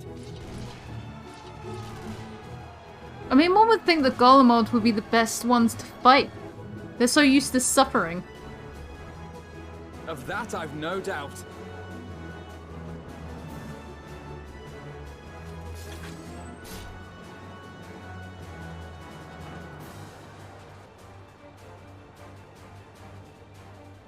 Good gods.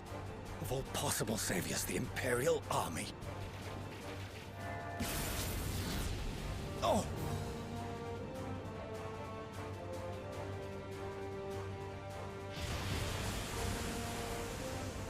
I had hoped to take all of them down at once. Think a withdrawal might be in order?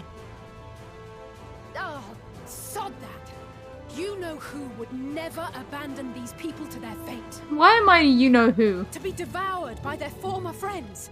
That'd be beyond cruel. These beasts must fall here and now. Well then, I'd say it's high time we threw caution to the winds. So long as you spare me the heroic sacrifices. Now, let's go! Oh, my Alizé this time? Alright, Red Mage. What does Red Mage even have in their kit these days?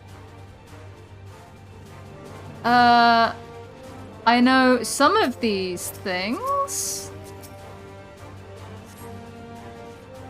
But not all of them. Fire, arrow. That's damage up.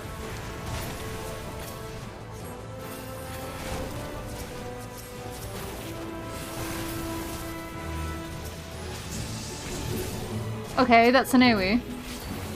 That's my dash in. 1, 2, 3. presumable backflip.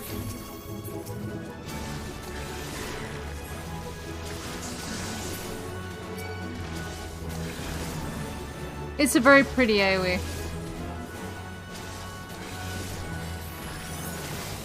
Whee! Oh good, bombs. They're always fun.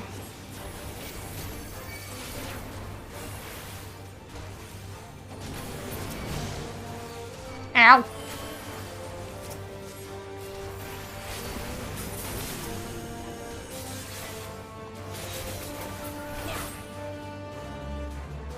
Alright. We've got a big one.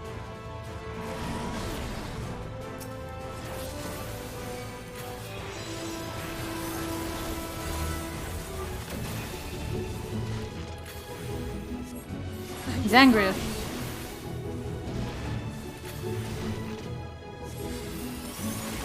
Oh, I get an LB button. Ow.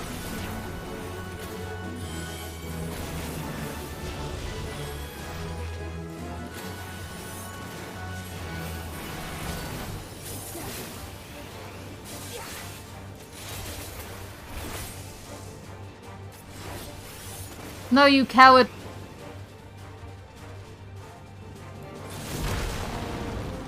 Not today. Yesterday, apparently.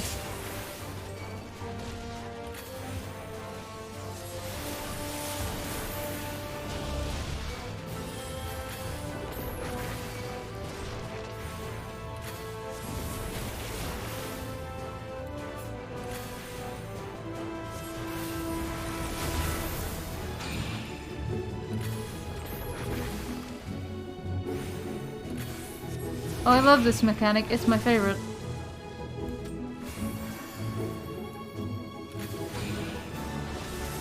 Okay, girls, go into that one. I had wondered.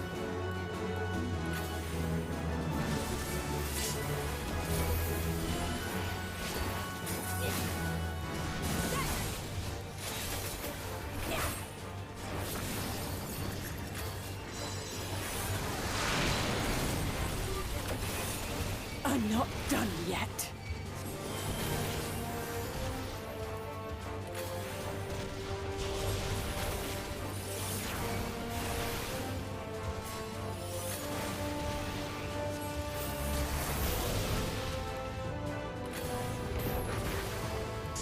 Nothing to worry about. Really? You sure about that? How sure are you about that? The air crackles with energy. Find cover! Where are we finding cover?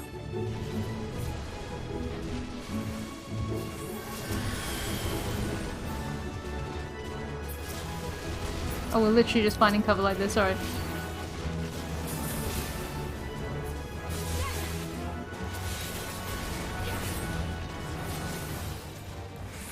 I think that works out.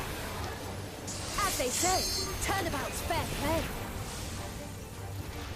Let's go! On guard. I got an LB!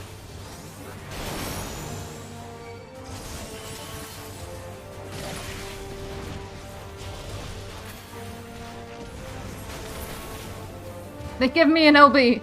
They were fools.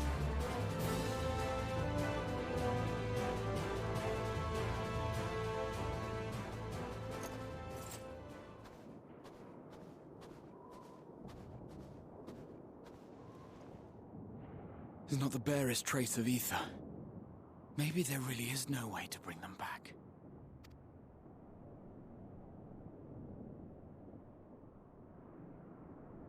Thank you for saving our lives once again. Oh, it's him. I remember you. From Purusha. You helped us there too, didn't you? Ah, you're from Palaka's stand.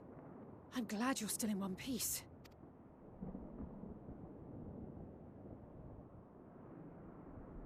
Or you will be, once I see to that injury of yours.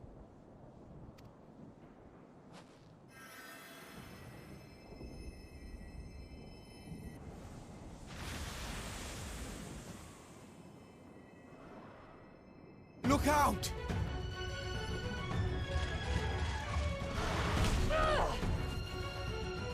Oh no, it's like the cutscene, but... It's like the cutscene, but we're in the snow! Instead of the jungle. And Gra's the paladin. Get out of here! Quickly! Go on, show bash. I won't lose them. Not a one. This will be a brighter future. I won't let a madman's apocalypse ruin everything we've fought to achieve!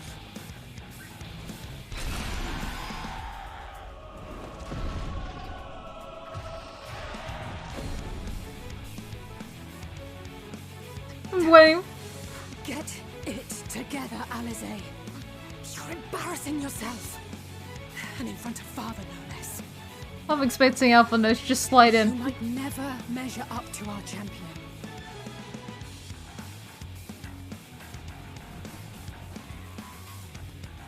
But we ask too much of him as it is. You mustn't let our sword in the darkness fight alone. Go on, my girl. I'm proud of you. Hi, I'm also back.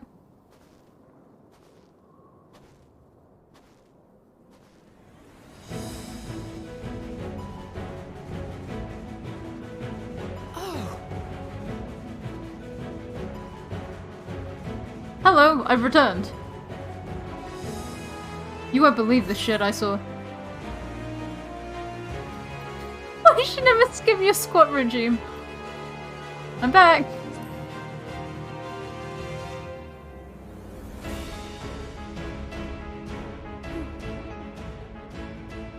I can look after myself, you know. Yeah, of course you can.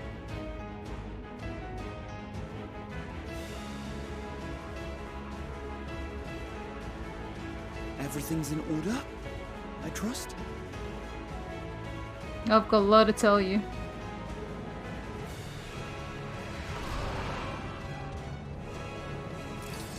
I've had enough of this rabble. Come on! I like the fact that they brought the trailer for Endwalker into it, but tweaked it just a little. Alright. Oh, a trio for the ages. Oh, good. In this fight, I'll be fighting as myself.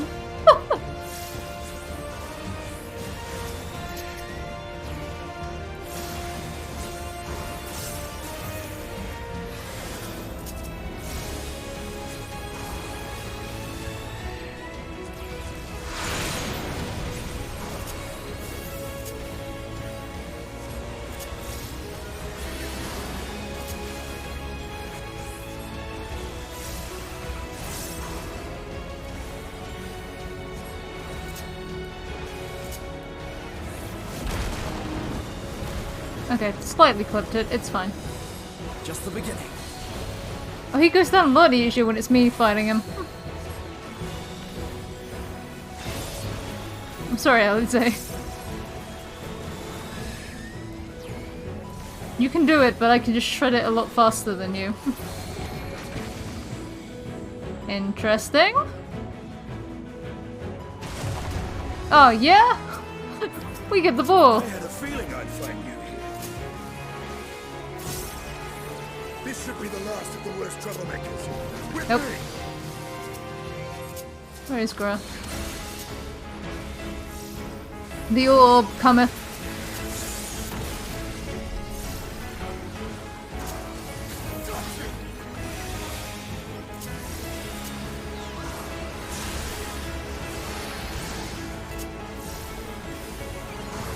If anyone dies, there's no excuse. There's both me and Alpha no healing.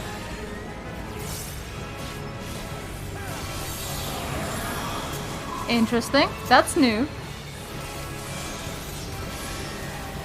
Ah.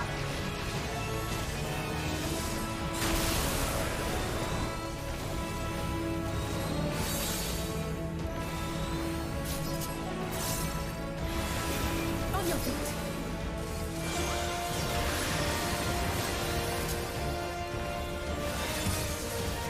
Where's Gra?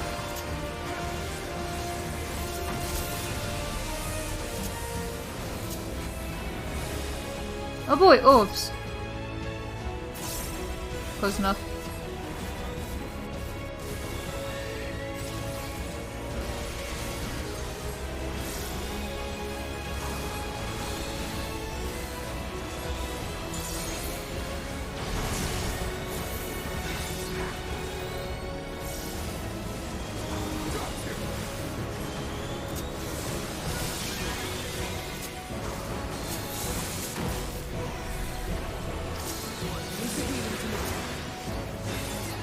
I will not leave the healing to you.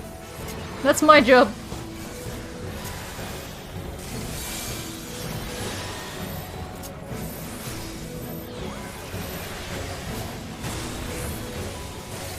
I'm in your debt.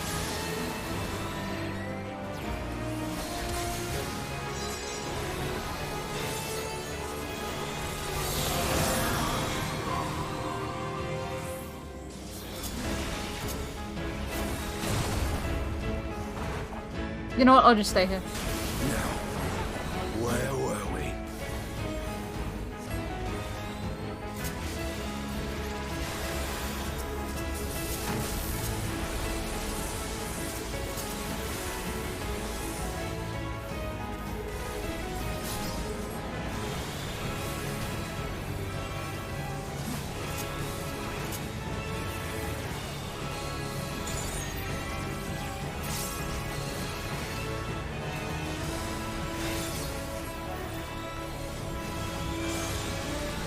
There we go. The evil is defeated. Apparently.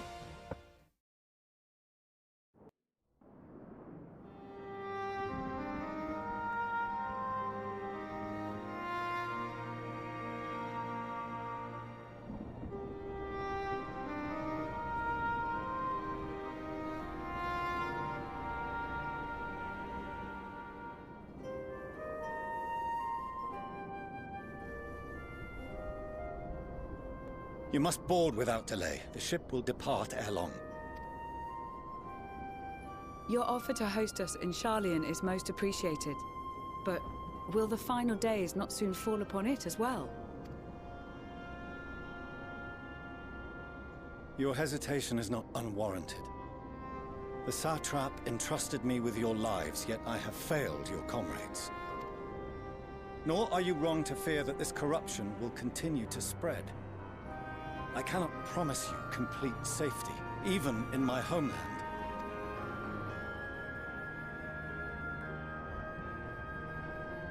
What I can promise is that I will do all in my power to protect you.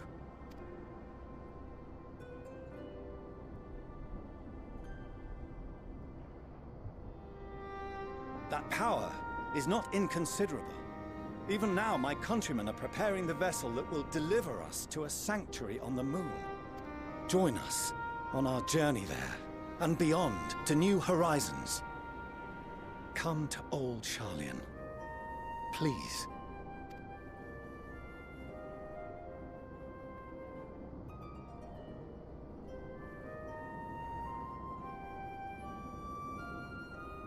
We would be fools to refuse such a generous offer made in earnest.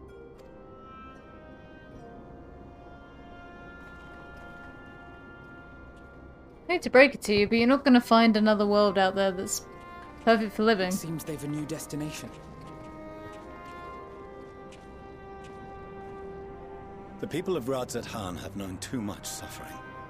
The march to Garlemald will only bring them more, short though it may be. I quite agree. Fortunately, they have you to look after them. Because you've done a stunning job thus far. Yes. Well.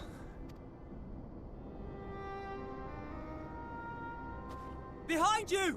Just there!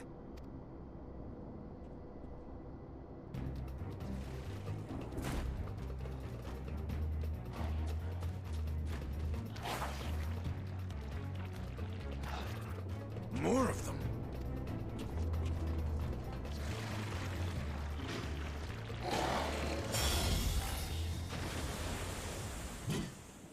Oh, good. Xenos is here.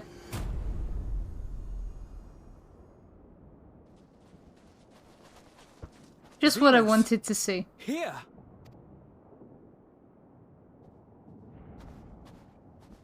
You'll be alright. Hurry to the airship.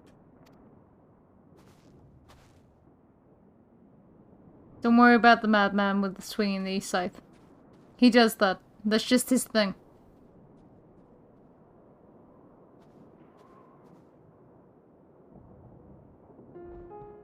Why have you come? A heretofore unseen beast. 'Twas ripe for the slaying. Poor sport, alas. Unfit to temper my blade. Oh, for the love of... You cannot still be on about a rematch. Of course he is. That is and has ever been my sole concern.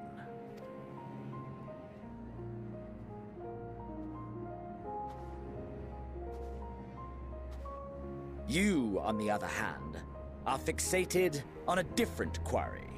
I don't know if you've noticed, Xenos, but the world is ending. Your passion pales before mine. Yet neither hate nor despair seems sufficient to recapture your misdirected bloodlust.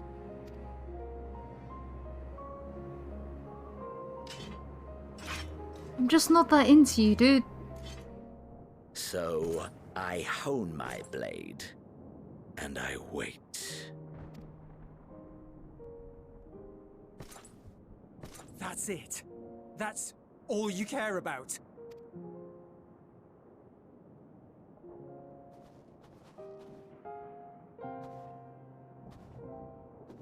Garlemald is in ruins. Our homeland, the nation you rule, is as good as gone. Along with so many of its people. Not just soldiers like us. Not only those who fought and killed for power and duty. Innocent civilians. Murdered by their own flesh and blood. Lost and confused as they breathed their last. While we who survived with our lives and minds intact were left to freeze to death. The Eorzeans tell me all this was your doing! You slaughtered your countrymen! You did! For what? For nothing, in the end. So much wasted effort. Well, at least you've got your confirmation that the Eorzeans weren't lying to you. Xenos is just that batshit. Someone stop him. You bastard! For your own sake, Eulus, you must control your anger. Xenos will cut you down. No one should it consume you and see you transformed.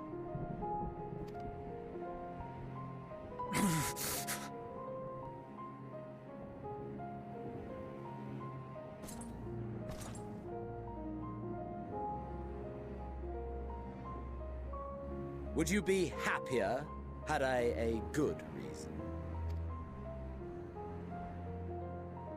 What? If my motives met with your approval, would you no longer resent the outcome? If so, then perhaps a beast's skin would suit you better. Duty, honor, morality. All constructs of convenience when put to proof. Surely the war taught you how easily power becomes the tool of the self-righteous. How the people's justice was merely a means to their ends? Yet you would ask me why.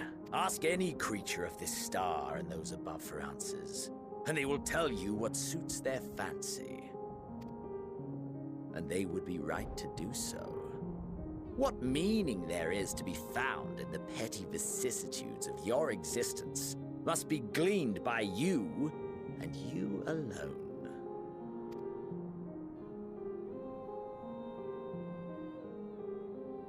That was almost profound. Should you seek it in battle in the fruitless pursuit of my demise, then come. Assume your rightful place as a notch on my blade.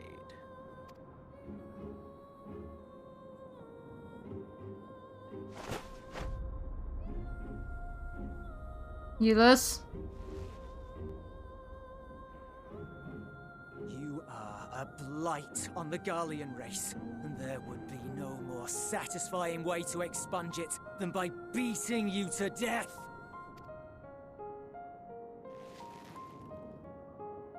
But I will not be party to another tragedy. I refuse to lose anyone else because of you. So go. Go! And may we never suffer your madness again! I don't think he's gonna care. No. Alright, peace. Xenos! Oh god, Alize, what? Just leave him.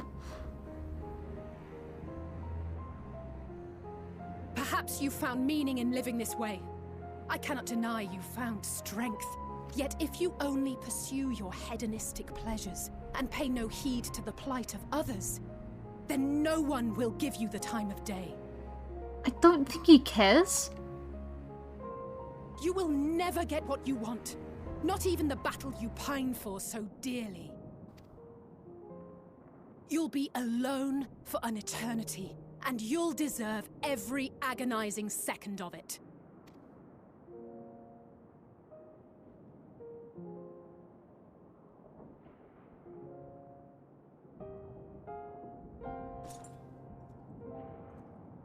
Okay, bye. I'll see you probably right at the end of the story when you just show up again.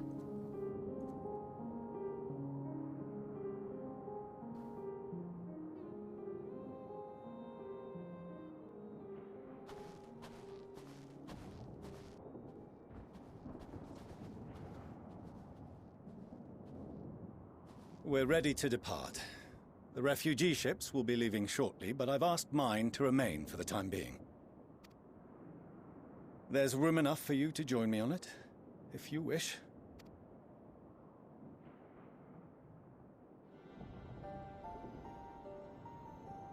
Do contain your surprise. I needn't agree with the Scion's methods or intentions to acknowledge that their deeds are deserving of gratitude. We appreciate the offer. But might I ask why you are delaying your departure? I presume it is not solely for our benefit. I must visit Garlemald ere we return to Sharlayan. Having caused such an uproar, 'tis only meet that I explain myself to the Ilzabard contingent.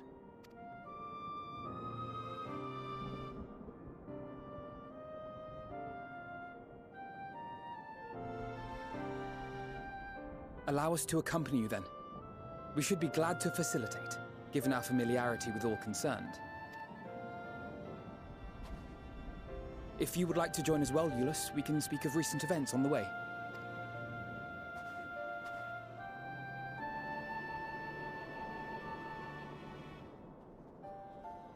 You guys can talk to your father. I want nothing to do with him. He'll be after your seat on the forum next.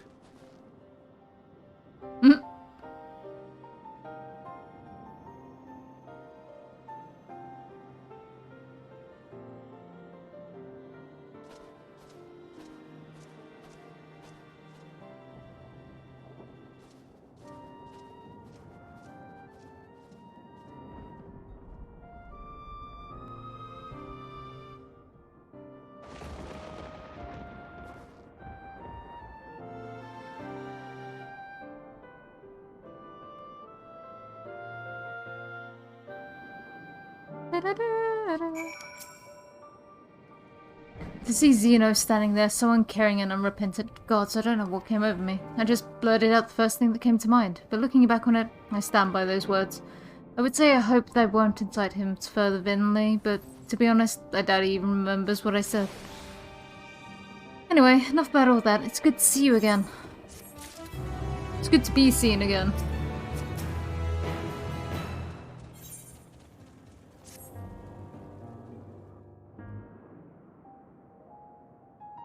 No major injuries then. Good. I briefed the recovered soldiers and sent them on their way as quickly as I could, but nevertheless feared they would not make it in time.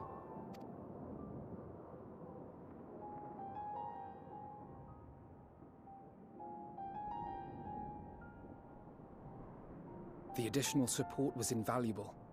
Your men saved more than a few lives.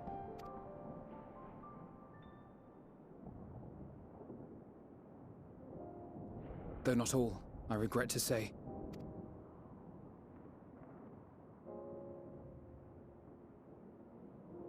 I take it that I'm addressing Lucia Junius? I'm the Forum's envoy, Fortuneau Leveilleur. And you are owed an explanation for these most dire developments.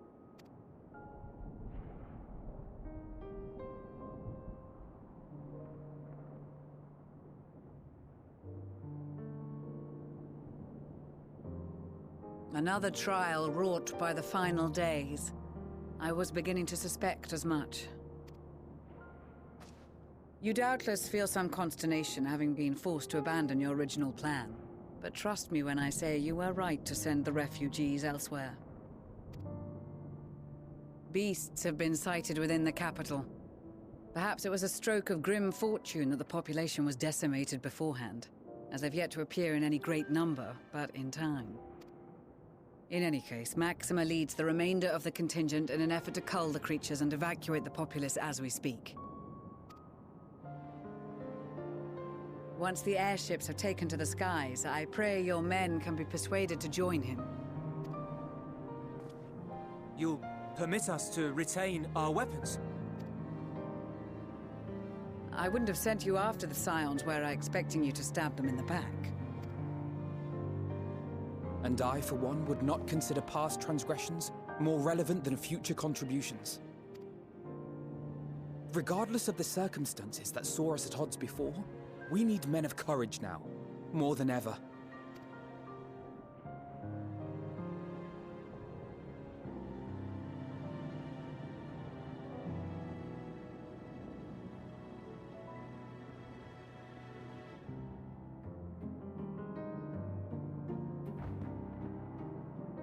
Everyone's smiling loud.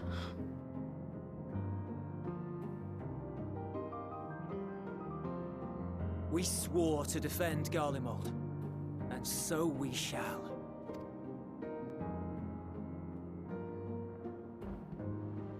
It seems you have everything under control. You will excuse me then, for mine own duties await. A moment, Master Fortuneau. You did desire to express your appreciation for services rendered, did you not? I did. Though if you intend to again ask that Charlian alter its course, you will find my gratitude insufficient. I want your spaceship, though. 'Tis nothing so onerous. I wish to hear the details of this grand endeavor of yours.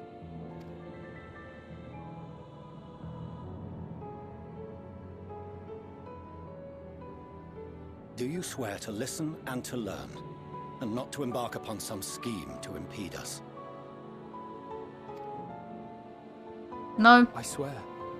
He may have sworn, but I didn't.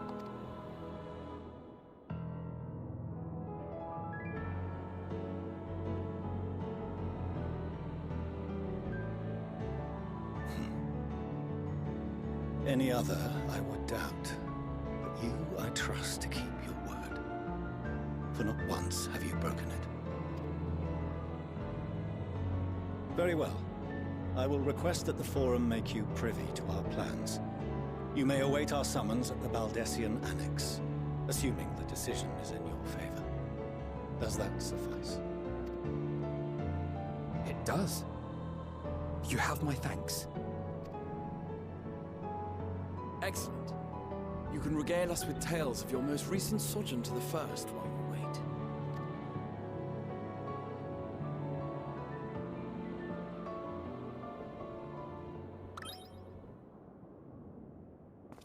Did you hear something just now?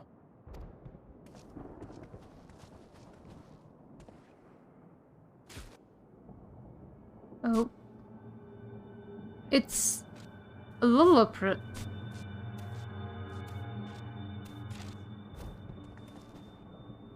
Why is a lullaprit here?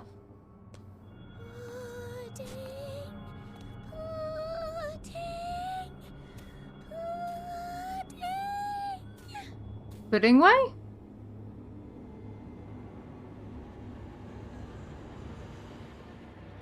Where is this star's blasted pudding?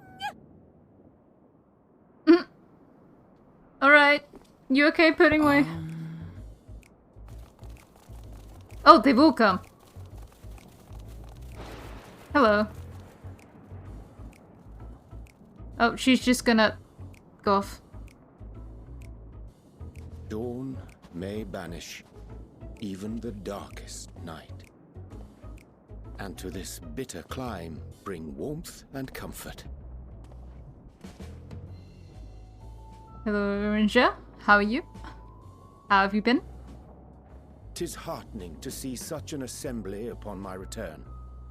I thought often of you whilst I looked down upon our star's brilliance from the moon above. Yes, but what are you doing here? And dressed like that? Aren't you cold?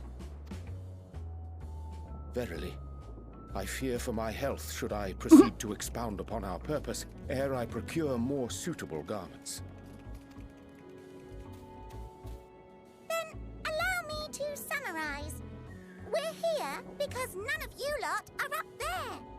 Nor has anyone deigned to send word about any changes in the plans.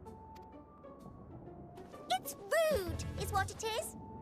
At least that's what I thought at first, but then folks got to wondering if you weren't in a spot of bother, so we decided to take matters into our own hands. Come down here and help, if our help be needed. I mean, help's appreciated, Living Way, but how are you gonna help? So she says, but it's also something of a convenient excuse to visit Etheris. Urianger made it sound absolutely marvelous. More so before the impending doom, but still. And it's not like there will ever be a better time. What with the aforementioned doom? Don't say that with a really happy face. Marvellous, they say, yet not an ounce of pudding to be found. I must suffer Urianger's inferior works no more. Hey! Maybe consider the plight of present company before you go blathering on about pudding and doom? Ahem. As I was saying, should you require any assistance with whatever, we are at your disposal.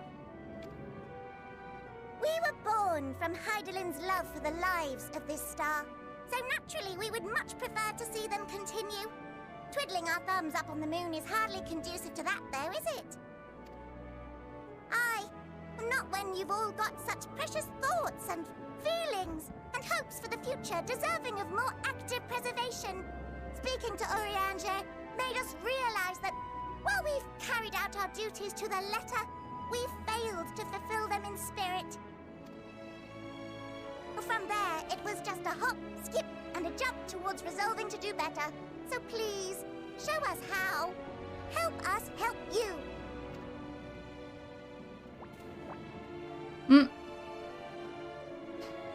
Forgive me, but are they... They're rabbits, and they're the people you've been communing with. Thy distant collaborators, indeed. Hail, fellow, well met. You'd be a member of the Forum, would you? It's an honor and a pleasure to meet you at last. I'm Living Way, Hydaelyn's right paw. That last bit is very important. As am I, if I may humbly say so myself. I, bid you welcome to our star, Living Way. On behalf of the Forum, I thank you for traveling such a distance to meet us. As you have surmised, preparations for the Exodus have not proceeded as smoothly as we had hoped. I should be happy to personally escort you to our headquarters in Charlian, where you may advise us as you deem fit.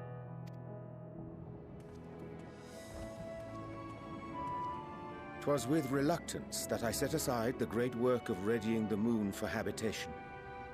Be assured that I did so only after the Loperites made plain their earnest desire to come hither, and I myself felt a growing certainty that their contributions here would prove invaluable.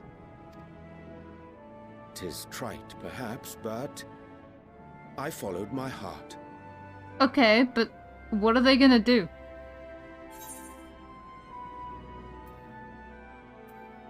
Good to have a few back.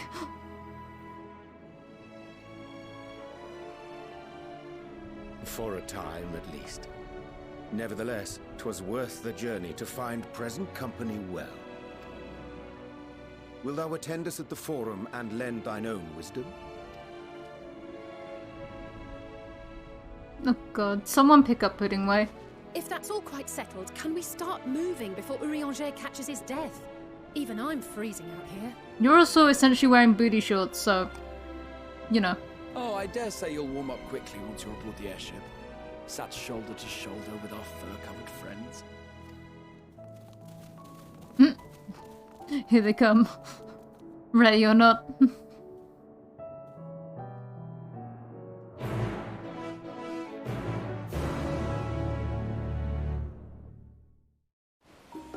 Nope, and now I'm here. Hello. I dare say Master Fortunal was as nonplussed as we to learn the identity of Heidelin's lunar custodians.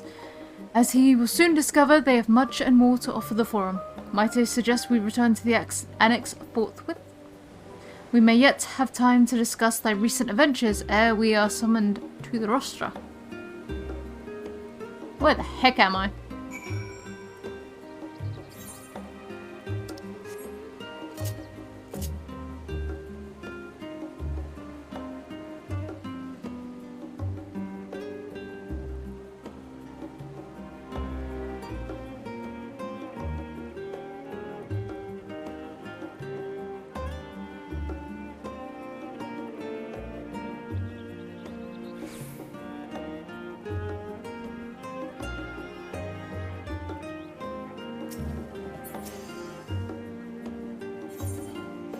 The Annex.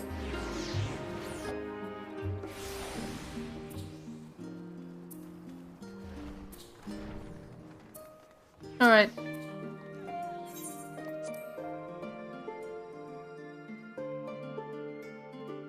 So let me tell you about the time I time traveled.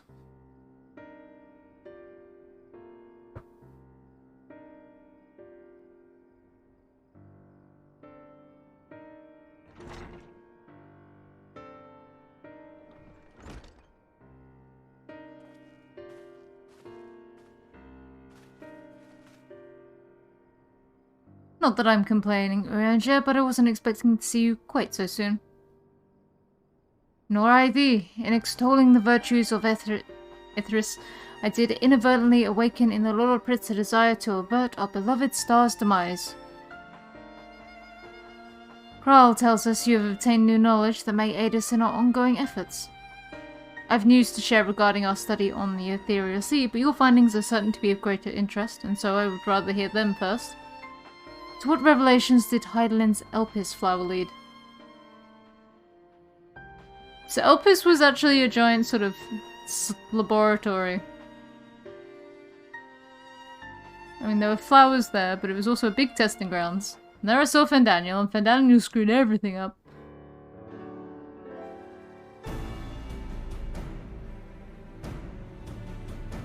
Then this dynamis is what drives the final days. If it and Akasha are one and the same, this all but proves Nidana's theory. Were an entity, through sheer force of emotion, to channel this vast, dormant reservoir into a raging river, its power might surpass even that of Aether. But if our star is so replete with Aether, this entity would need to be outside its influence to effectively manipulate the dynamics of the Great Expanse. It is Meteion. Or rather, the sorrow and suffering of fallen civilizations that she has been hoarding for millennia. Untold anguish and fear and hatred, drawn from every corner of the universe, all for a single purpose, the destruction of Ithris. Ithris, even. Then our foe is no longer some unknowable calamity. We have but one aim, to defeat Meteion. You make it sound so simple, but you're not wrong. Vanquish Meteion and we deliver the world from the final days, but to even attempt it there are two conditions. First, we must determine her location. Before Meteion escaped, an enchantment was placed upon her by Vanar, the woman who would become Heidelin. The implications of temporal magics are not entirely understood, and so we cannot assume that Ard Hydaelyn and the Vanar you met in Elpis are one and the same. Nevertheless, due to her intrinsic qualities as an all-powerful being, I'd wager that Hydaelyn possesses the knowledge we seek. Whether she would share that knowledge with us, however, remains to be seen. After all, she intends for us to flee Etheirys, not to stay. Do you suppose she has abandoned her pursuit of Mityon?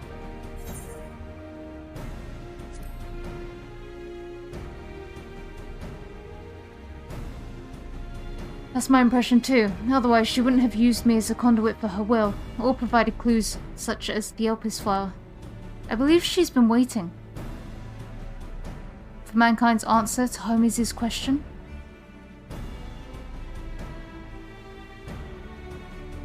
So, what's the second condition? We must find a means to reach Mityon. Naturally, our chosen method will depend entirely upon whosoever she is, wheresoever she has made her nest.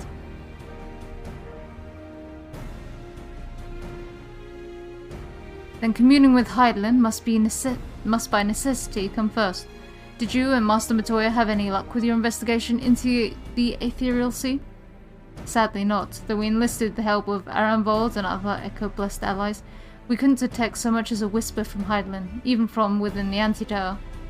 Master Matoya is of the opinion that in the years since abandoning it, the Forum has found some other method of receiving instructions from Hydaelyn.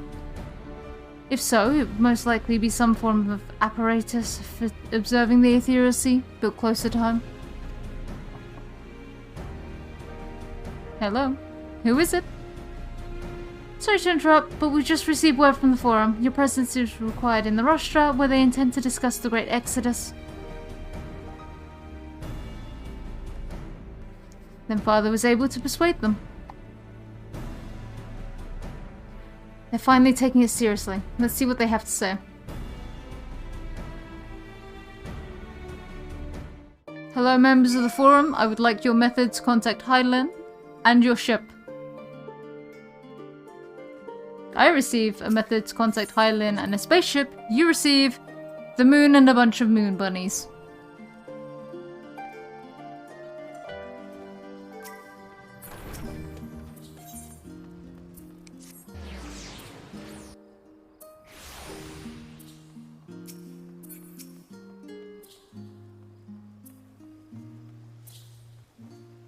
The Forum is in session, and as such the Rostra is closed to visitors.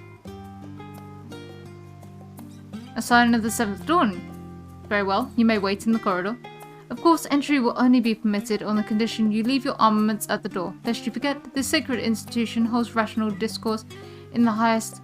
The implements of war are expressly forbidden.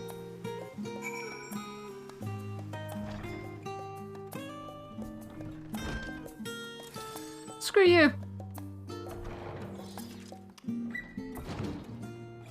We.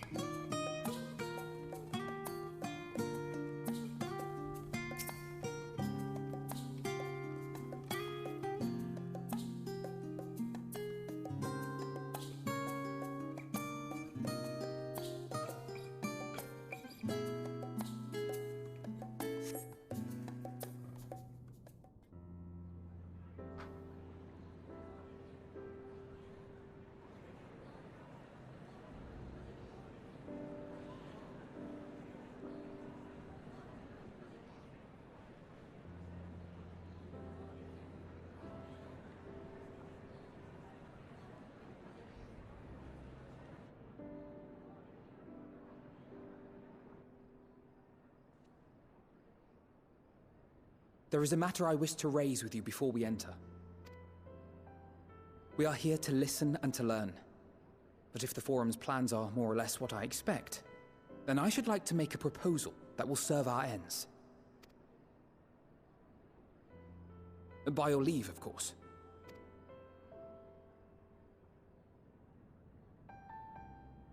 I don't see why not. Your words and wits have gotten us this far. Agreed. I will present our queries so that you may consider the most advantageous way to advance your proposal without distraction. Thank you, everyone. I shall stand at the back and look If I pretty. may have your attention, the ad hoc session will now commence. The purpose of today's assembly is to brief the Scions of the Seventh Dawn, at their request, on the Great Exodus. You may enter. Hooray.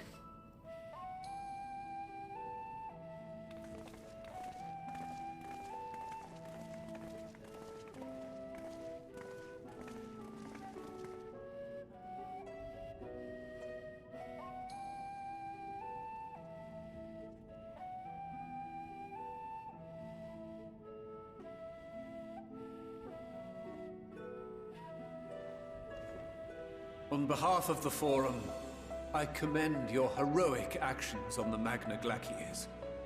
We shall not soon forget your service to us, and the people of Radzat-Han. The Satrap, whom we have informed of the refugees' new arrangements, sings your praises as well. As an expression of our gratitude, we will endeavor to answer your questions as fully and openly as we are able. Then let us begin. First, it is the Forum's objective to ferry the life and knowledge of this star to the moon. Am I correct? You are. It is for this purpose that Sharlayan has labored these many long years. We have collected biological samples and scientific records from across the star. When the time comes, they will be moved from their places in Labyrinthos and Numenon and conveyed to safety. Once that critical task has been accomplished, we will begin transporting the Sharlayan citizenry, which has been categorized into groups. The earliest arrivals are to ensure hospitable environs for those who come after.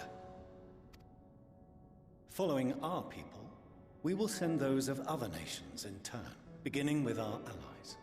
Radzat-Han was foremost among these, but since the final days have already come to Thavnair, we saw fit to include the refugees with earlier groupings. An ambitious plan. You have accounted for the safety of all nations and tribes, then? As many as we can. And how, pray tell, do you decide who to leave behind?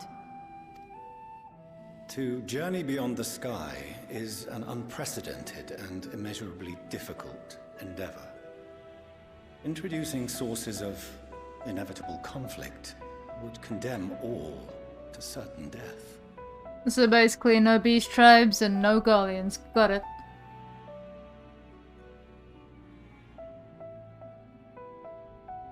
Questions as to the validity of that approach aside, are your plans proceeding apace? We're under the impression that your primary means of celestial transportation is incomplete.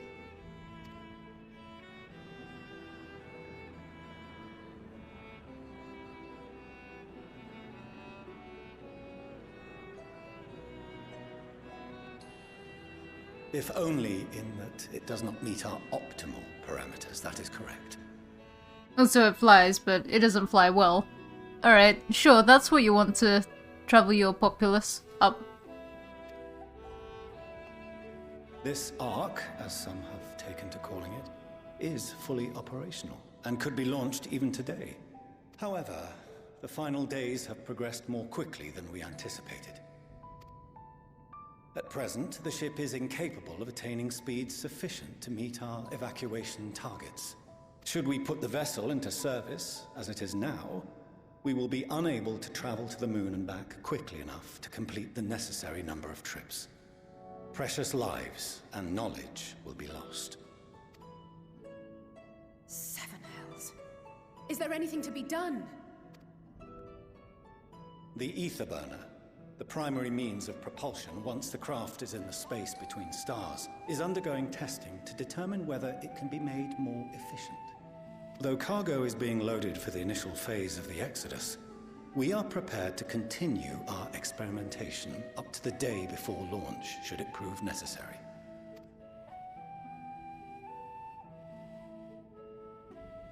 What if the Scions were to solve your problem?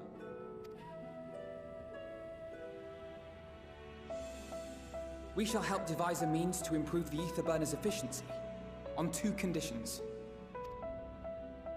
If we succeed, you must allow us to meet with Hydaelyn.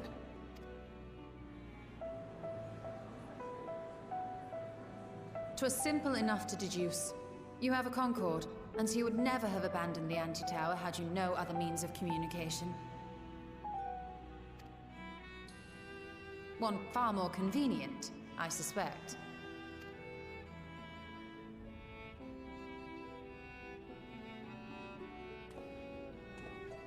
The second condition, also to be met upon our success, is that we be permitted to propose another use for your Ark.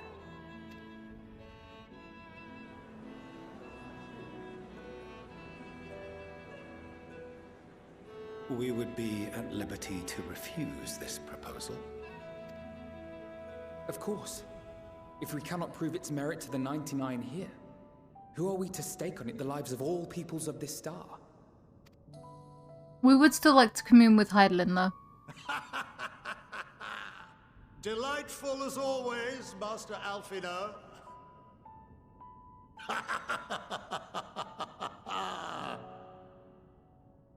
Oh, we couldn't have asked for a finer plan. Allow us to solve this complex engineering problem of which we were entirely unaware until moments ago. What could possibly go wrong? The satire writes itself. We have a Sid. Yet, what field has not benefited from a change in perspective? When we are at wit's end, what we need is not the same dry theories recited ad nauseam, but fresh inspiration.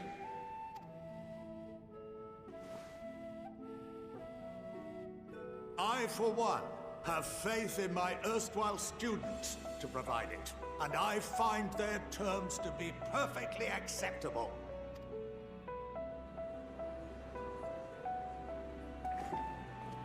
Order! Order! We have no time to waste on debate. I call a vote. All in favor of agreeing to the Scion's terms?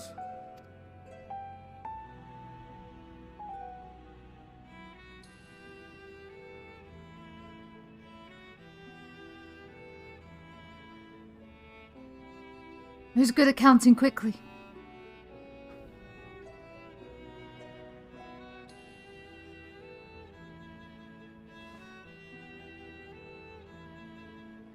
"71 in favor, 28 against. The ayes have it. Fortuneau, as the architect of this project, you are the best candidate to show them its current state. And bear in mind that regardless of your personal misgivings, this is the will of the Forum.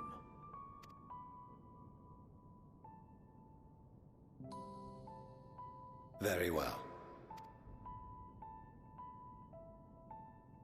I call this session to a close.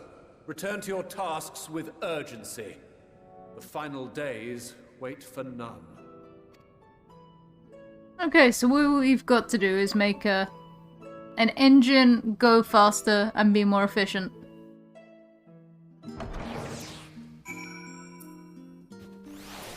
Do we call Sid now or do we call Sid later? Sorry about not letting the rest of you in on my plan. I was, admittedly, thinking on my feet for the most part. But since we require both a means of communing with Hydaelyn and reaching Emission, in the spur of the moment I saw involving ourselves with completion of the Ark as a way to work towards both objectives simultaneously. However, we must first keep our end of the bargain by solving the problem of the Aether Burner. I'd like to think it's not a challenge beyond our combined expertise, or at least the expertise of our extended circle of associates. It might behoove us to learn how an Aether Burner actually works before we attempt to improve it, though. You idiot. You're a genius, idiot, but you are somewhat of an idiot. As instructed, I should take you to see the Aether Burner. Meet me outside Archeon. I trust you can make your way there on your own. There's a lot of words that I put into that. So the Ark is being built in Labyrinthos. Hardly surprising. Where else could they conceal such a massive undertaking?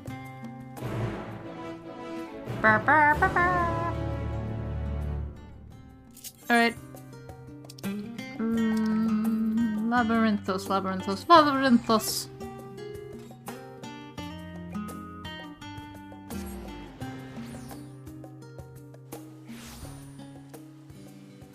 Alright.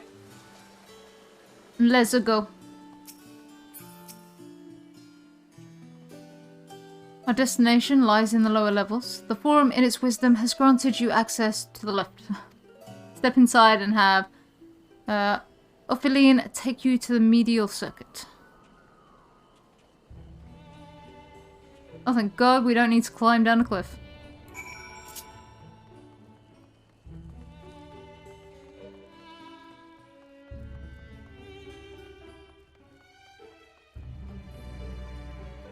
Take me down, please. I wish to see the ship. Alright. I sent your associates ahead to Logist Con Alpha on the other side of Meryl Ergonomics. Actually, there is something I've been meaning to... No, never mind, it can wait. Let us attend to the matter at hand. You feeling a little sad? Where am I going? Over here. You feeling a little undervalued as a father?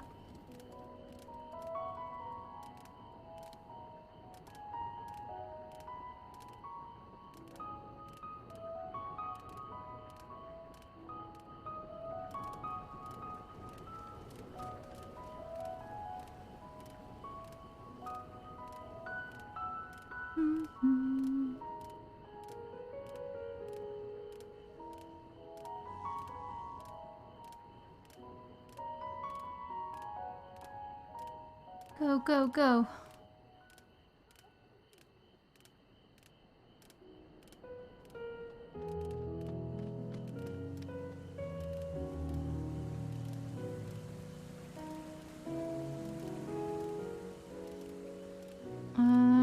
Down sort of this way.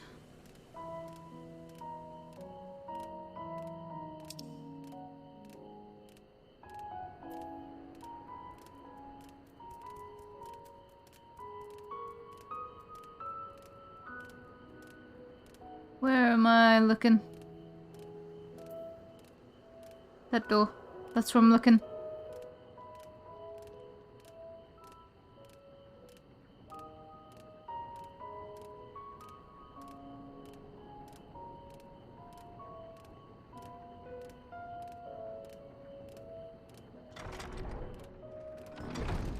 I was about to say if that didn't open, then I'm screwed.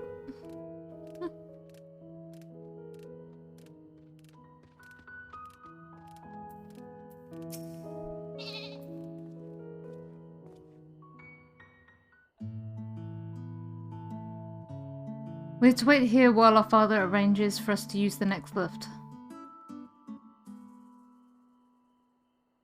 Here being Logist Con Alpha, where the atmospheric conditions of Labyrinthos are regulated. Water is drawn from underground and dispersed as vapor, stimulating the formation of artificial clouds and rain. By manipulating the temperature and air circulation, they are able to create the ideal environment for the growth and preservation of the biological samples kept here. Hold on, how do you know so much about it? Why, father brought me here as a child. What? And left me behind?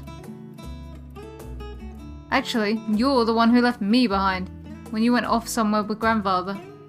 The night before, I'd been asking father how clouds are made, so he decided to show me. It was fascinating. I peppered him with questions the entire time.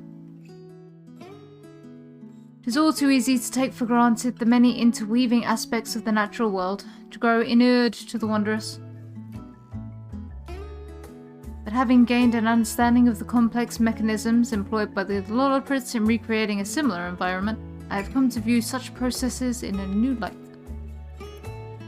The subterranean gardens of Labyrinthos, the lunar prison forged to contain the ancient Zodiac, the habitations built for all of mankind beneath the moon's surface, each unique yet undeniably similar.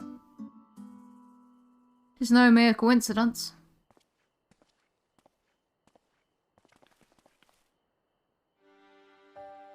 Ever since Hydaelyn unfolded to us the grim fate that awaits Aetheris, every essential resource we could spare has been delivered to Labyrinthos in preparation for the Great Exodus. But that is not all. It is also a testing ground for the technologies that will allow us to settle on distant stars. Though the Lolloprits have endeavoured to make the moon inhabitable, that is not our final destination. Mankind must learn to propagate life where there is none, to thrive where all is barren. Alas, time is not on our side. I've arranged for you all to enter the central circuit. It is there that most of our preparations for the Great Exodus are carried out, the construction of the Ark among them. Though our plans have been made public, access remains highly restricted. You, however, will not be subject to said restrictions, and will have free reign to come and go as you please. Such was the will of the Forum after all. We will prove ourselves worthy of their trust, your trust.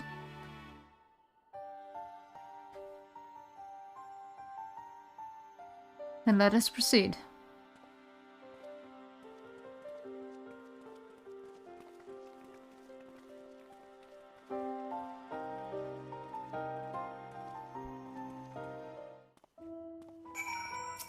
Down we go.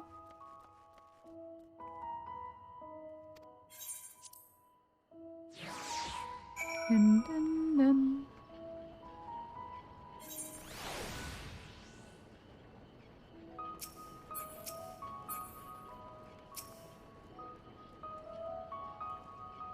The afterburner is being constructed not far from here. Overseeing the work is Kokol Dankol, after whom the forge is named.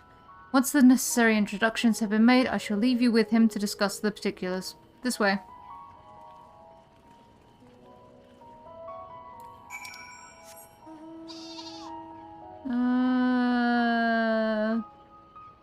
This way.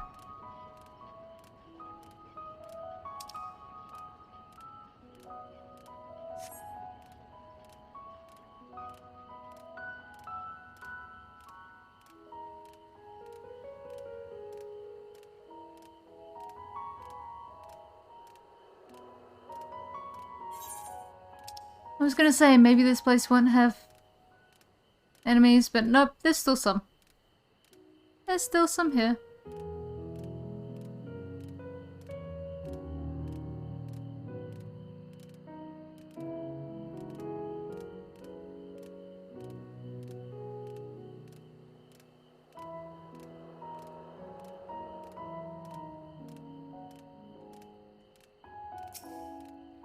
I had a feeling it was going to be a lot of hell. Alright.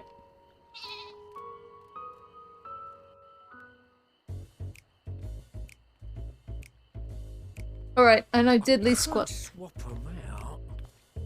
No, been there, done that. Damn near lost my eyebrows. Think, Coco, think! We'd be well on our way to paradise. Visionaries patting themselves on the backs for their grand accomplishments if you'd only think!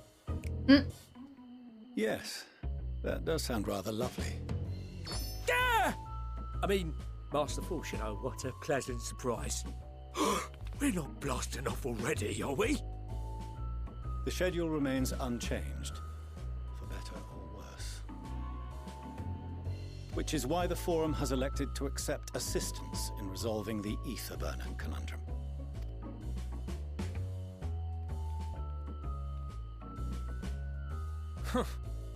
Not seen you lot down here before. There are Archons among their number, but engineering is not their expertise. Nevertheless, the Forum concedes the slim possibility that they may have insights to offer.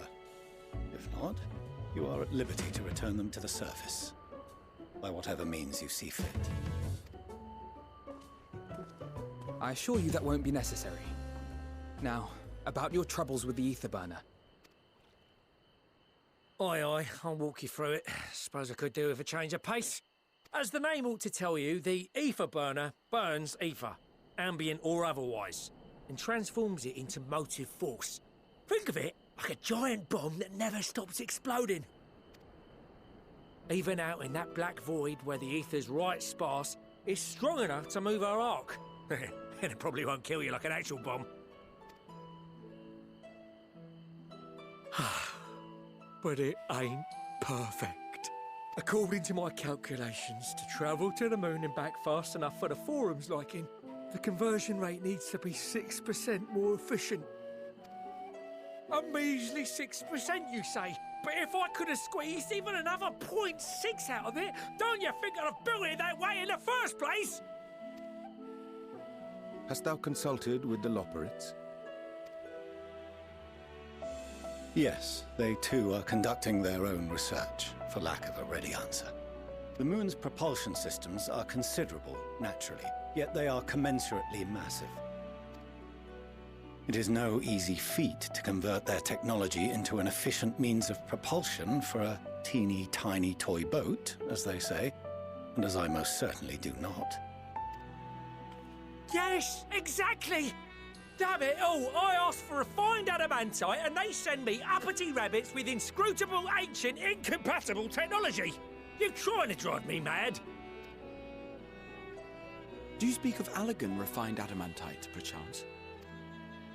You know of it?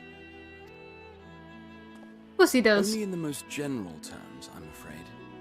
'Twas an alloy of Allegan make, but the secrets of its production were closely guarded. Yep, to Azathoth we need to go. As I recall, the record stated it was vital to Dalamud's construction and launch. Aye, that's the stuff. No material more conductive far as I know. Slotting some ends like blowing up a dam and watching the river of ether come rushing through. Ain't a living soul that knows how to make it though. We were fortunate enough to salvage some for the ether burner, just a wee bit, mind, from a chunk of Dalamud that came hurtling into the Northern Empty during the calamity. With more, well, that extra 6% efficiency would be child's play. It's a crying shame that we've no other sources. You're looking at the other Surely source. many shards of Dalamud scattered throughout Eorzea would suffice. Why not get the refined adamantite from them? Oh, we tried, believe you me. But only a few specialised pieces would have had any in them to begin with. Drive calls from Ragnarok-class internment hulks. Those are the prize bits we really need. According to the Gleaners, getting to them means delving deep into the shards. And the defences are still very operational and very eager to blow them up. It's rough going in there, even for the Cream. Not sure they'd make it out alive. Weren't we near that part of the Ragnarok when we went to destroy Bahamut? I wonder if that comes up if you didn't do Coil.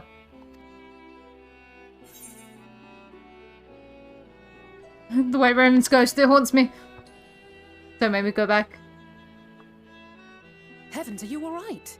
You look pale as a... well... Now he's saying the meteors, the meteors. Best put that battle from your mind for now. Deep breaths. That's it. Now he's saying the meteors. There are multiple internment hulks in Eorzea alone, so handling this ourselves may not be the most efficient option. Rather, if we could salvage adamantite from the shards simultaneously... Thancred, is the link shell we established before you went to Garlemald still active? Of course. The floor is yours.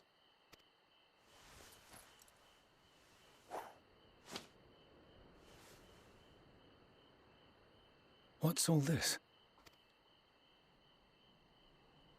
Gathering firewood, so to speak. We alone can accomplish little, but joined by others, we may yet build a bonfire to carry us heavensward. Wop wop. This is Alphino. The Scions have need of you.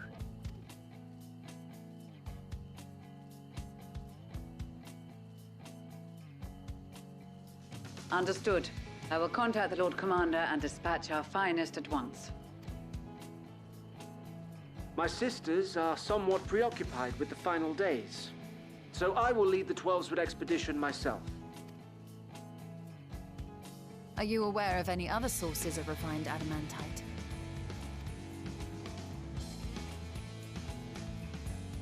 Logically, such an invaluable alloy would have been utilized solely where absolutely necessary, in components intended to conduct or collect surpassing amounts of ether. Any extant instrumentation or devices would have likely found their way into the hands of etherologists or enthusiasts.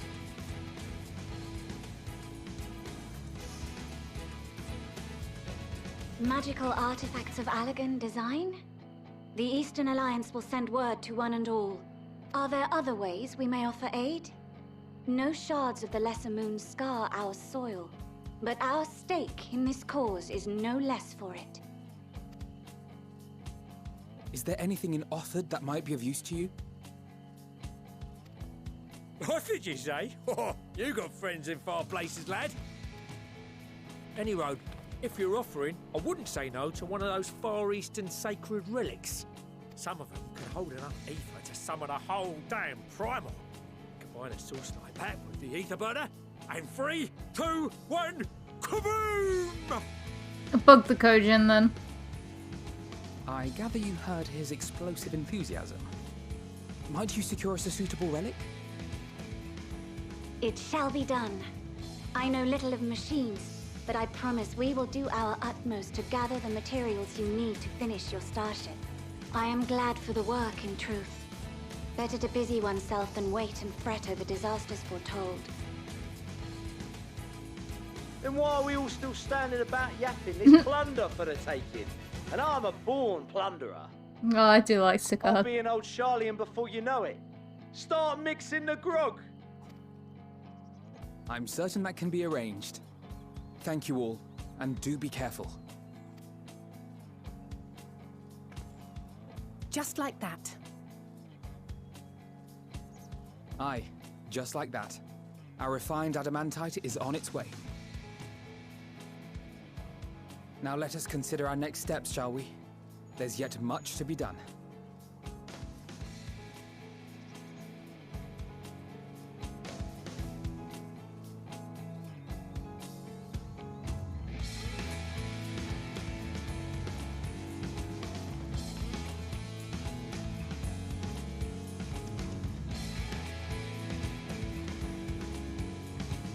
I really do feel like we're going to be leaving Alphino behind after this.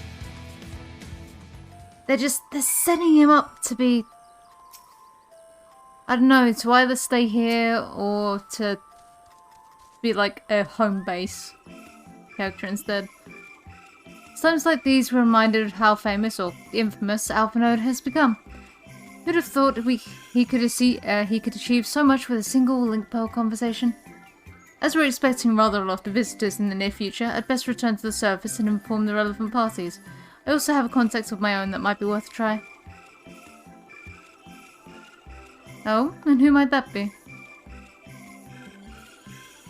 That's for me to know and you to find out. And on that note, I leave matters here in your capable hands. Best of luck. Is it Tataru? Are you just kidding, Tataru?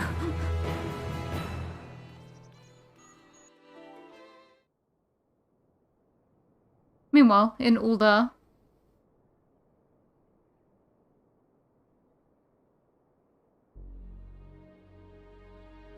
no, the monetarists. Oh. Well, a monetarist. 2 monetarists? Our course of action is clear. We must harvest refined adamantite from the shards of Dalamud and procure arcane relics of Allagan make. Summon the best and brightest of our immortal flames, and form an expeditionary party at once. Call upon the Sultan Sworn and Brass Blades for support as you must. Papashan, send word to the guilds. We will require the expertise of master artisans if we are to have any hope of identifying and recovering these elusive materials. Fear, guys. We have need of your stone torches. They are to assist the immortal flames in scouring the ruins and to help secure the surrounding areas. I trust I can count on your support. As commander of the Stone Torches, my son Zimberk will personally see it done. Pippin, I would have you lead the raiding party. Assemble your finest, and with Tizona's blade clear the way. Lord Lolorito, I pray you take charge of the search for Allagan relics. Surely you know of some being traded on open or clandestine markets, or sleeping in collectors' vaults. Of course, I ask not that you do this out of the kindness of your heart. By all means, profit on the transactions. I wish you the joy of it. The final days descend upon our world. If circumstances are truly as dire as they say, Uldar's best efforts may be for naught. And yet, when we Eorzeans rose from the ashes to rebuild our broken realm, did we not learn one simple truth?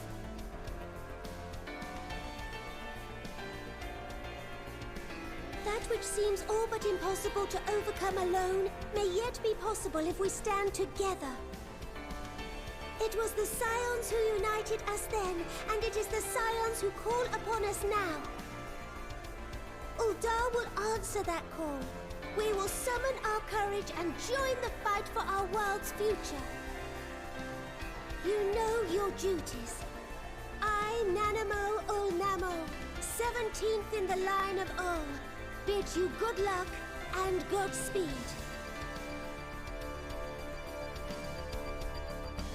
We gonna get one of these for all of them, or was Uldar just special? Okay, one for all, seemingly.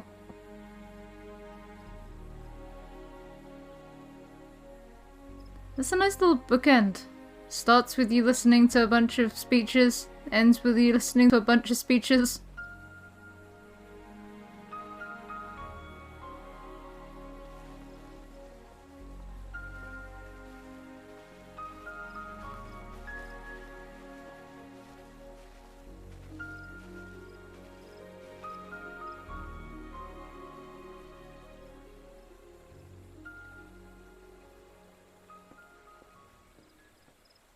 We fielded a goodly number, but our ranks are heavy with healers, and an abundance of restorative magics will be of little help in destroying Dalamud's defenses. Still, it has ever been thus with Gridania. We must steel ourselves for a protracted engagement. Looks like Alamigos come. In that case, might I suggest taking us along?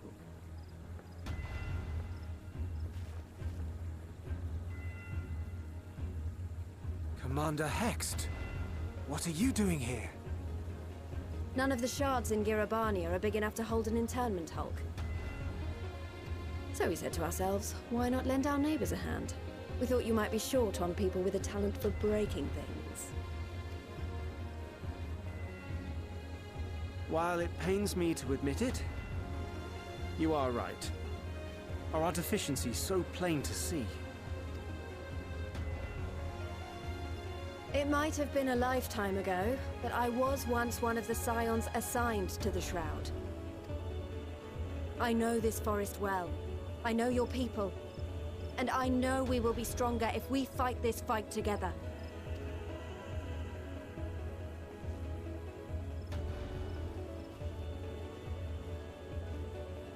Then I will impose upon you with a clear conscience. Come. Let us speak of how to integrate our forces.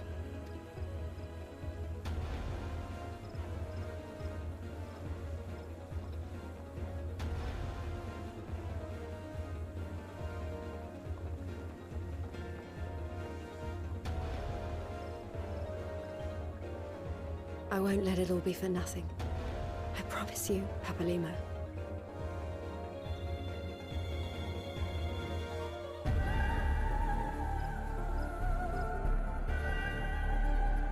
I'm guessing Lipsa? No, Kurthus. Wrong.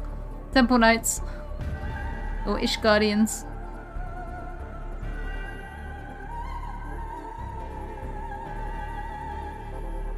Who's praying? Or are you just gonna see Hushfont's shield? There you are. We've no time to waste, brother. Everyone has already...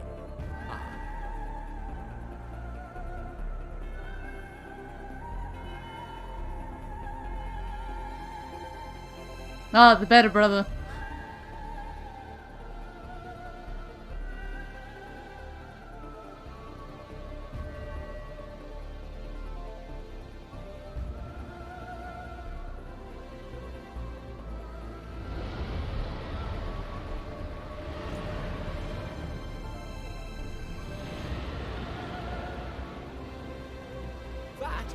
That was a roar. A dragon's roar. Yep, that's a dragon, alright.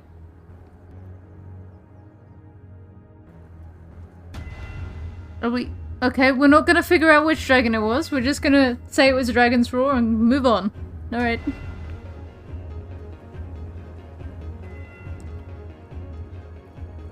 Oh god, it's Hancock. And so, in summation, the Eastern Alliance, as well as the Honourable Lord Lolorito himself, reached out to me for assistance in procuring these treasures of the divine, and I, in turn, do beseech the Confederacy for aid.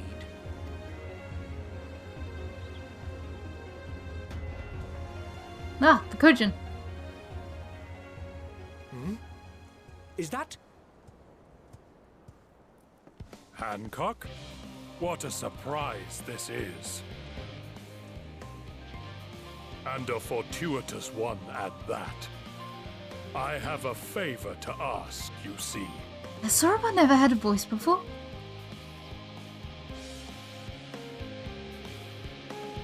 Oh my god, it's Seryu.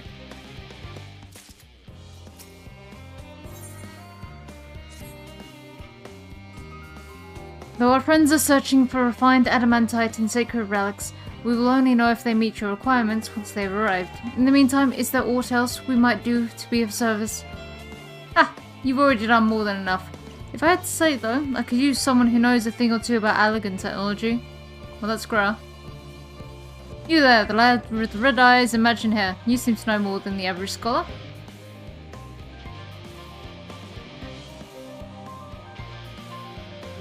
Ah, if only Master Koko knew how right he was. While he and Graha establish a rapport, why don't we help with preparations for the Great Exodus? Indeed, this would mean going above and beyond the terms of our arrangement, but I propose this is not to curry favour. As confident as I am we will succeed, we must be ready for every eventuality. This would also be a good opportunity to familiarise ourselves with the logistics of traversing the Great Expanse. And, if nothing else, beats twiddling our thumbs while we wait for the Andamantite.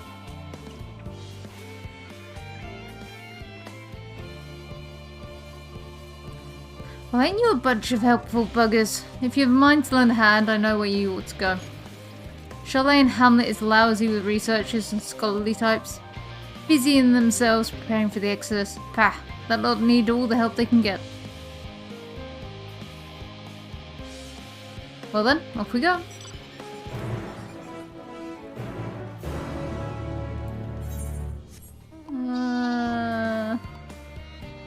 This way.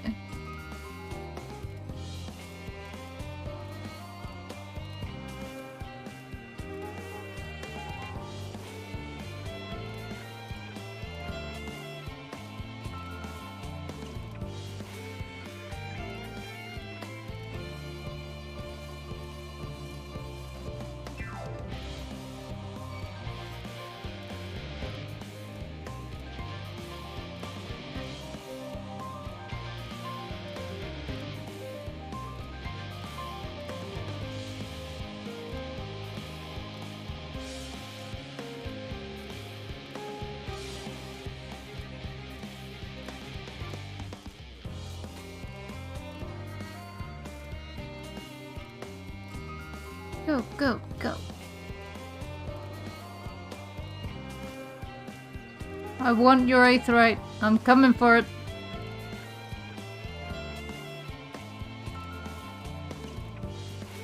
Oh god. Oh, okay. This was not where I was supposed to be.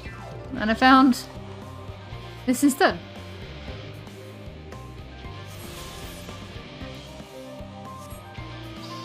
Not the worst thing to find.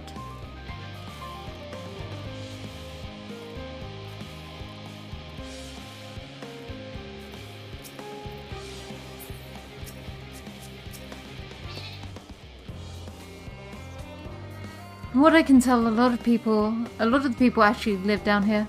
I don't know how much help we can offer, but I dare say they'll benefit from some of that fresh inspiration the Skolak mentioned. Let's start by asking around, ideally without getting in anyone's way.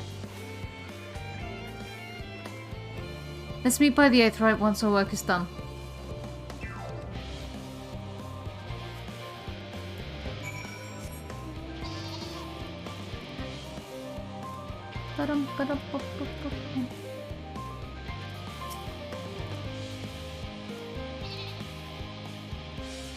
Helping with the Ark? Even with all the power Master Kokol's managed to squeeze out of the Afterburner, it's still not enough apparently. And now I hear the final days have arrived. Horrible creatures running rampant all over. If only we'd begun the exodus sooner. People are dying, there'll be no end to it if we don't fulfill our duties. But we will. We've spent years preparing for this moment. Believe in the plan and all will be well. Sure.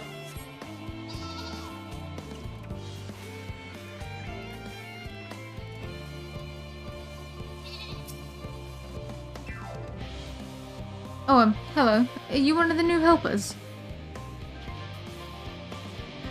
Working on the Afterburner? Oh dear, I fear things have come to a standstill on that front. Even so, I choose that over my current duties. Checking and loading samples day in, day out is tiring, thankless work.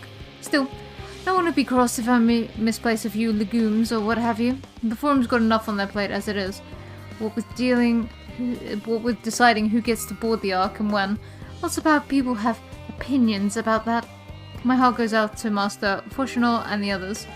Hardly get a moment's rest, I expect. Do they even have time to sleep?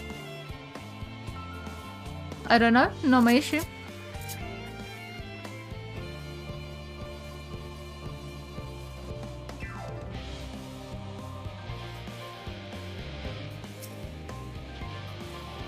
Give me this before I go looking for the last thing.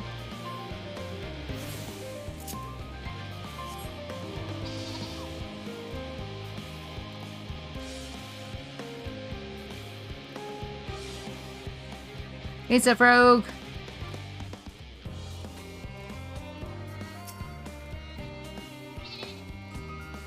Offering to help? That's very kind, but I should be able to organize the rest of the documents by myself. It's mostly lists of things we'll need once we arrive on the moon, and then whichever stars we choose as our new home. My duties largely concern the maintenance of living conditions, so I'll be a lot busier after we depart. I hear that our lunar collaborators have come down to assist in our efforts. I'm looking forward to finally meeting them in person, after having communicated with them in such limited capacity thus far. To be perfectly honest, I've not even the slightest idea what they look like. I do hope they're not enormous, looming giants. Why, I would much prefer something small and fluffy. Like that behatted rabbit that ran by.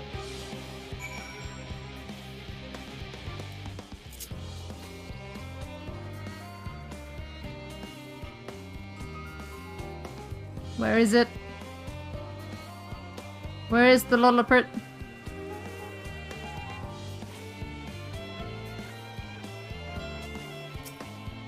What's the living way? Oh, it's all of them. Fancy meeting you here. Our friends in the forum brought us to see their teeny tiny toy boat, which was quite impressive considering they didn't use any creation magics. What we're really interested in is Aetheris itself, though we now find ourselves in a sort of funny underground miniaturized version of it.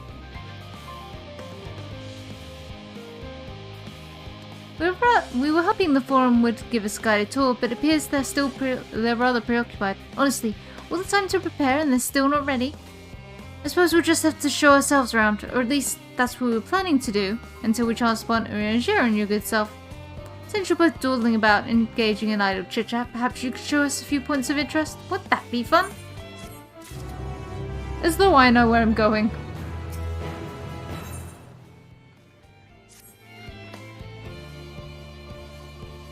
A tour of Labyrinthos?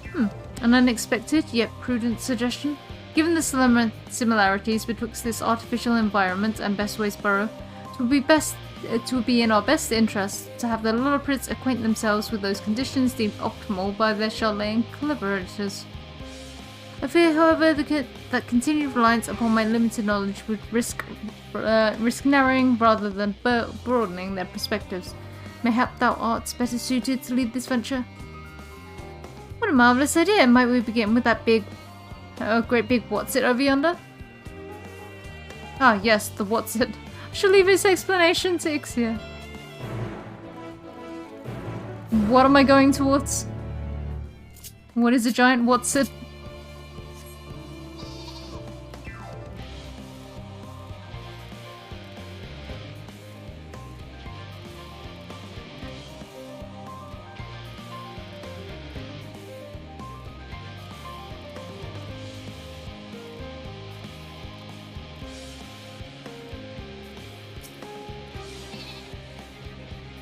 Goodness me, to build something so large without creation magics is positively stupendous.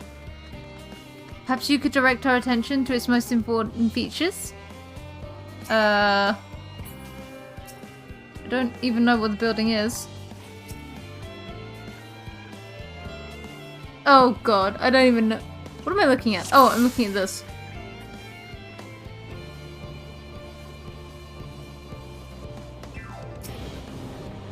Look at this metal tube. Ooh. Is that water I hear from inside that great big tube? It must be because of those cogs and that giant wheel at the top. Oh, I see. That's how they draw up the water. There's probably some sort of spiral-shaped mechanism inside it too.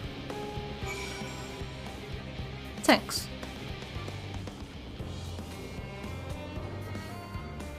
It's a little hard to see from here, but is that golden pipe connected to the top of those tanks? And I can see through that window another pipe at the bottom. Ah, this must be for purifying water drawn up from below. I'm glad you know what's going on with all this, because I don't. Is it the mushroom-like thing?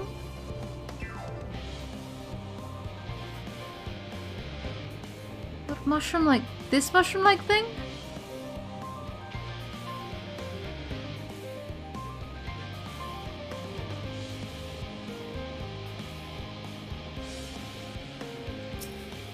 No, this mushroom-like thing. That looks like the trees in the greatest Endsvale. Hold on. This is a bit of a strange shape. It's thin at the bottom but big and round at the top. Quite tall for something so unbalanced too. Now it makes sense. That's where they store the water. Maybe? I don't know. I don't live in Charlatan. I'm not a scholar. I know diddly squat.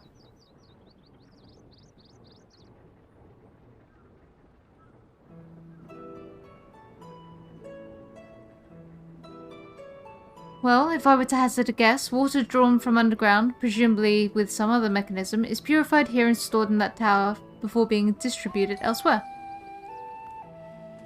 I'm right, aren't I? I knew it. A design brilliant in its simplicity, I dare say it would take only a moment to install in even the harshest of environments. For us Lolliprits, that is. Indeed, securing a reliable source of water is of the utmost importance for any fledgling settlement. We have read, however, that people of Etheirys sometimes make their homes in arid deserts and such. How are they able to survive?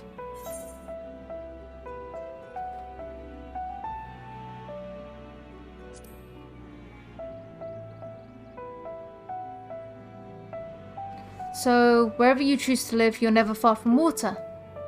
Oh dear, I worry we won't be able to procure the necessary amount. We can provide enough water to keep them from drying out completely, but it would appear that they rely on it far more than we anticipated. A few adjustments may be in order once we've calculated the average rate of consumption per individual.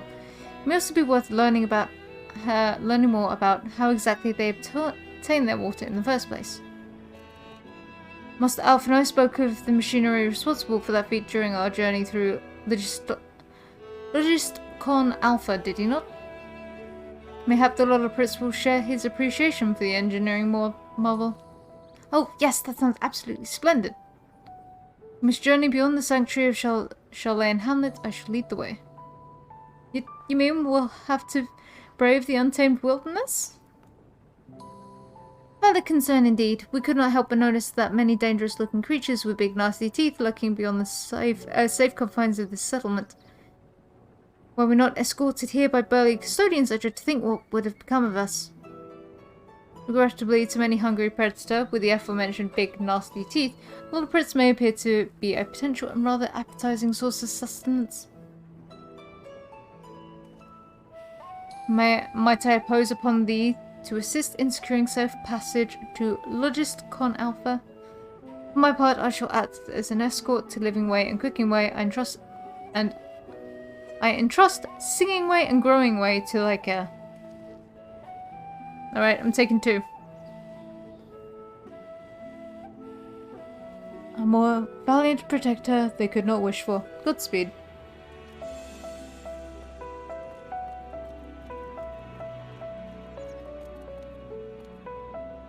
If it's all the same to you, I'd rather not be eaten by some horrid beastie. Come along, Growing Way, to the water extraction work. What's it? Okay, bye.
Oh, okay. I mean, I didn't need the heal, but... Oh, there we go, Growing Way. But thank you so much. I really hope this water extraction what's it is worth these harrowing experiences. All part of the fun, some might say, but I'd rather not be burnt to a crisp if it's all the same to you.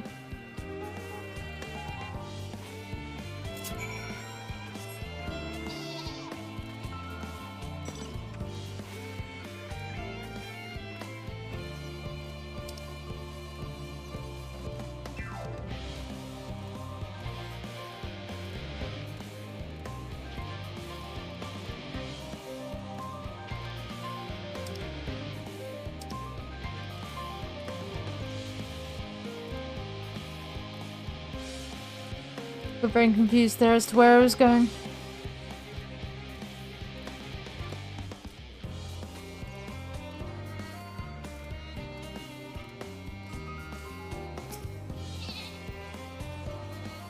My friends, I bid you welcome to Logist Con Alpha. Our destination doth lie at the lift stop. Pray follow me.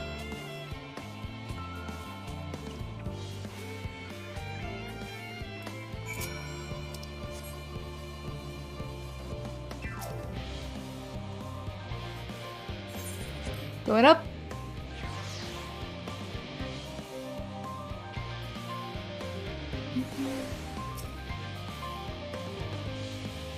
Marvelous, simply marvelous. So this is where the magic, or science rather, takes place. The perfect environment to sustain life, artificially created. The knowledge we'll gain here will be essential when we start looking for new stars for your people to inhabit. Apparently most of them don't even have air for you to breathe. We're all very lucky that Aetheris just so happens to provide everything we need to thrive. Or did mankind turn out the way they are because of the available resources? I wonder. Either way, it's nothing short of miraculous, and I cannot wait to see more of it. Oh god.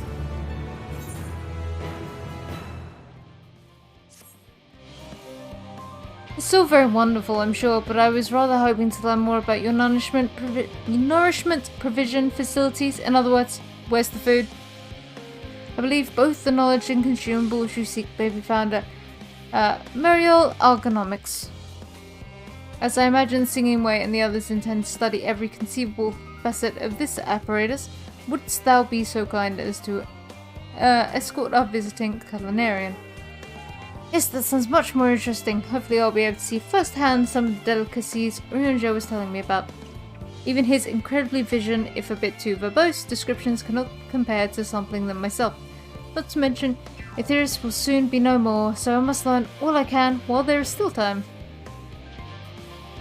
Let us brook no further delay.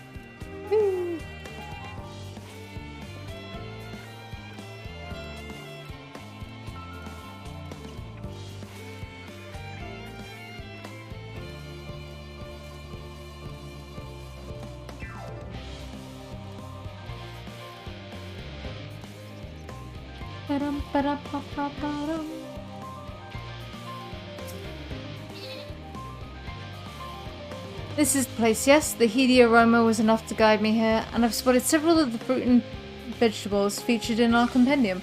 I'd dearly love to try some, but I read that those who help themselves to a farmer's crops without permission are often caught and put into pies. Is that a Peter Rabbit reference? Perhaps you could ask whoever's in charge if they'd be willing to part with a few samples? Okay, I guess.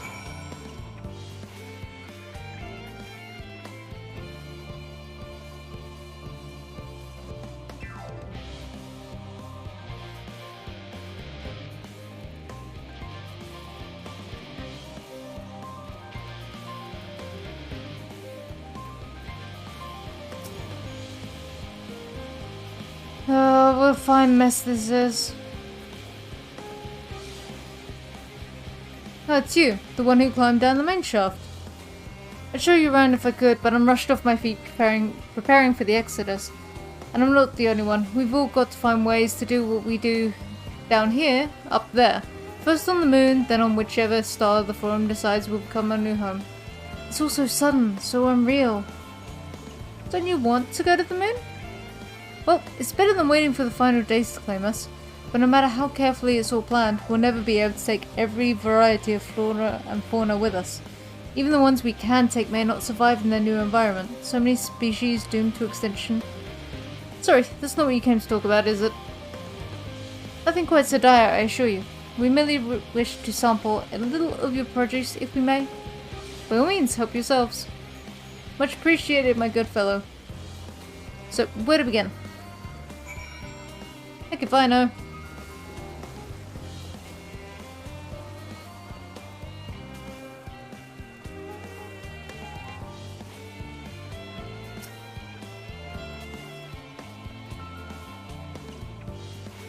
Oh, I know what these are. Grapes, yes. Let's see if they're as delicious as they look.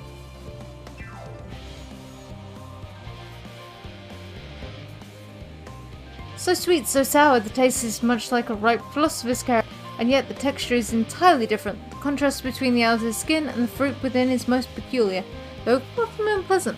Yes, I think I'll try another.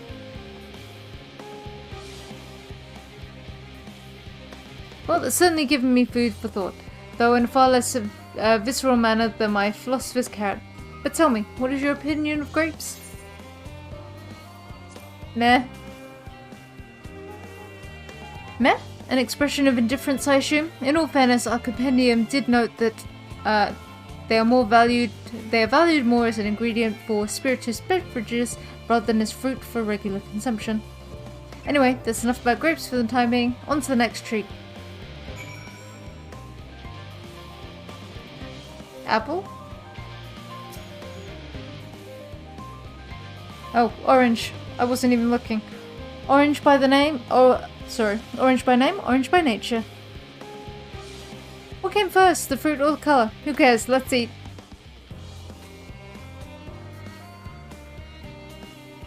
Yes, that's equal parts sweet and sour, as with grapes, yet nothing alike. I cannot. I may have to consult Uranger about expanding my vocabulary. I simply cannot find the words to describe it. Perhaps what I'm looking for is bitter? This is all very complicated, you know. So many flavors, so many choices, and each individual has their own personal preferences. Now I see why you all turned your noses up at the idea of eating nothing but carrots. Marvelous though they still are in my estimation. Let no one say I said otherwise. But speaking of carrots, I've yet to sample any of the vegetables. Let's see what's in the field over there.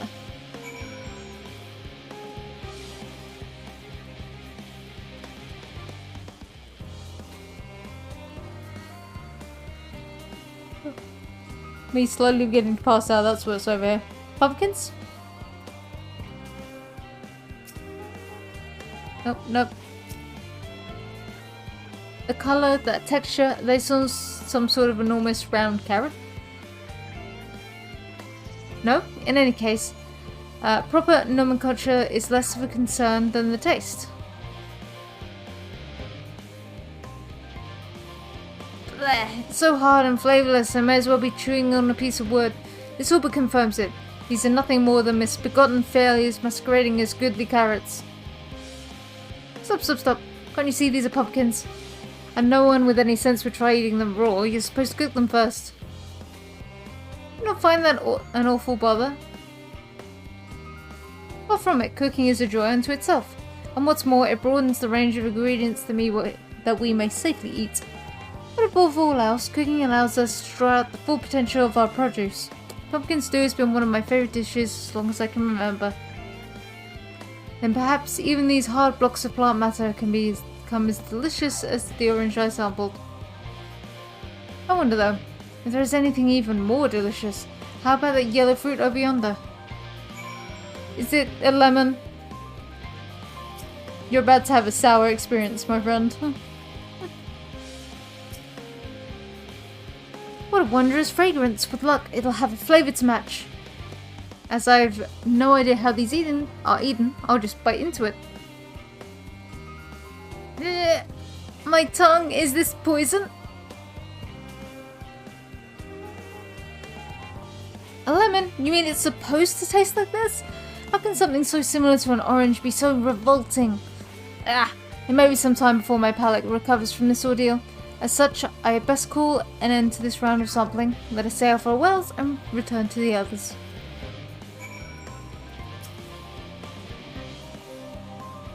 Finished, have you? I trust you found something to your liking? I'm rather enamored with grapes and oranges, less so the pumpkin, though I learned the hard way they're not to be eaten raw. Then there was lemon, the deceiver. I feel so violated. First time, was it? I'd hate for you to leave with a bad taste in your mouth in more ways than one, so I'll give you this lemon muffin I baked. If this doesn't change your mind, change your opinion, nothing will. More lemon? Have I not suffered enough? Nevertheless, it would be remiss of me to spend this opportunity to... but my bit of sick came up there. Learn more of your inscrutable ways. Very well, lemon muffin, do your worst.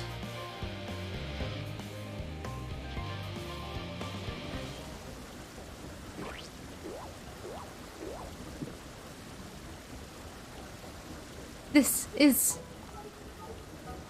delicious. Although I still detect a hint of lemon, it complements the sweetness of the dough to create a perfect harmony. I never would have guessed this vile bitterness could be utilized so elegantly. My good chap, this is simply breathtaking. See, we rarely use lemon in its natural state, but it has a starring role in all sorts of recipes, and the same is true for many other ingredients. It comes down to making the most of the resources at your disposal, and sometimes that can even be the difference between life and death. I know we won't be able to take every species with us. No doubt the Forum agonized over what was worth preserving and what will be consigned to history. Hard choices, but make them we must if we are to survive. Such strength of will! Now I know what Highland sees in your kind.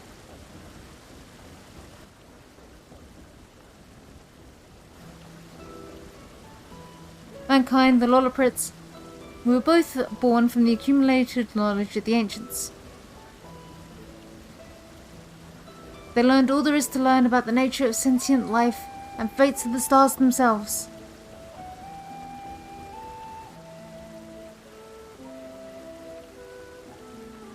Once a civilization has filled with the basic requirements for survival, it will inevitably seek to eliminate all forms of negativity and achieve perfection. And therein lies its folly and its downfall. For perfect, it's an unattainable ideal. 'Tis the paradox of the immaculate carrot. Yes, yet civilizations since time immemorial have deemed the pursuit of perfection as progress. They pay no heed to the costs incurred in their futile quest, and all too often become the architects of their own demise, their dreams forever unfulfilled. What then is the alternative? The answer lies in knowing that our existence can never be perfect, to be content with what we have and make the most of it.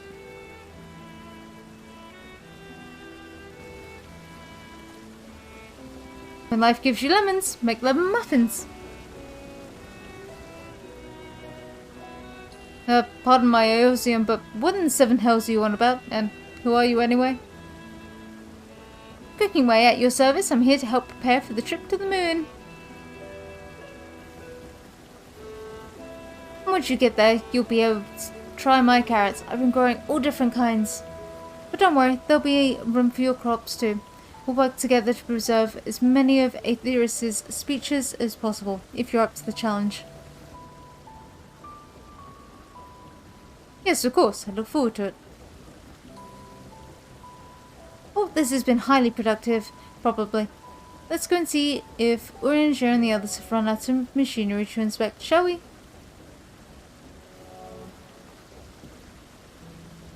So long.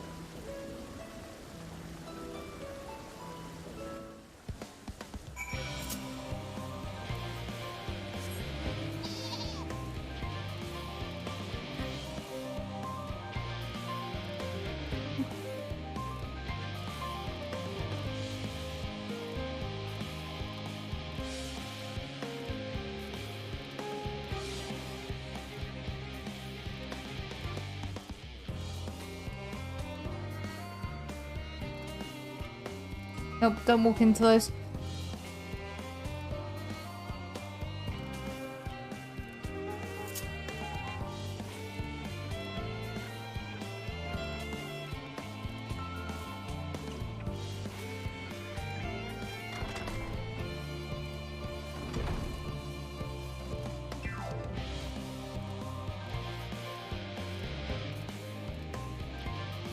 Nope.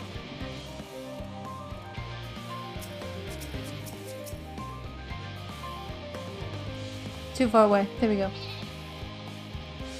That was most enlightening, especially the part with the lemon muffin. Actually, I was wondering, do you know of any other places famed for their cuisine?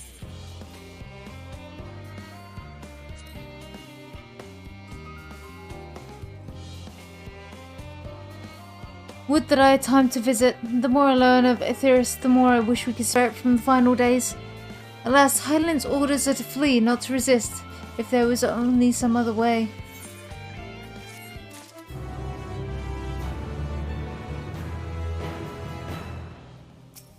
Ranger. Right, I'm gonna pick this up and then call it. You can see I trust thy time at Merrill Ergonomics did bear fruit. Our own efforts too were rewarded. We now possess an embarrassment of educational riches. No doubt our guests' relentless pursuit of knowledge could occupy them and us for a fortnight. Alas, time is of the essence. Let us return to the chalet and hamlet forthwith. I shall gladly attend to each and every Lolliprit there, should further questions within my power to answer arise.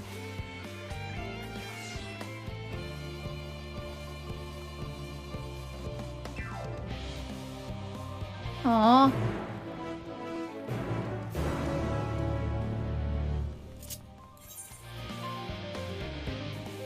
Let's go over that.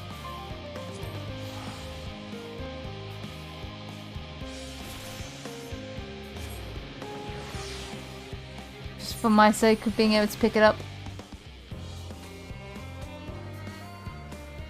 But yeah, that's where I'm gonna call it. It's late. Back daily grind tomorrow. So yeah, I hope you have a good morning, day, afternoon, evening, night, whatever your time zone may be. I hope you've had fun. I found it entertaining. Anyway, that'll be all for now, so bye guys.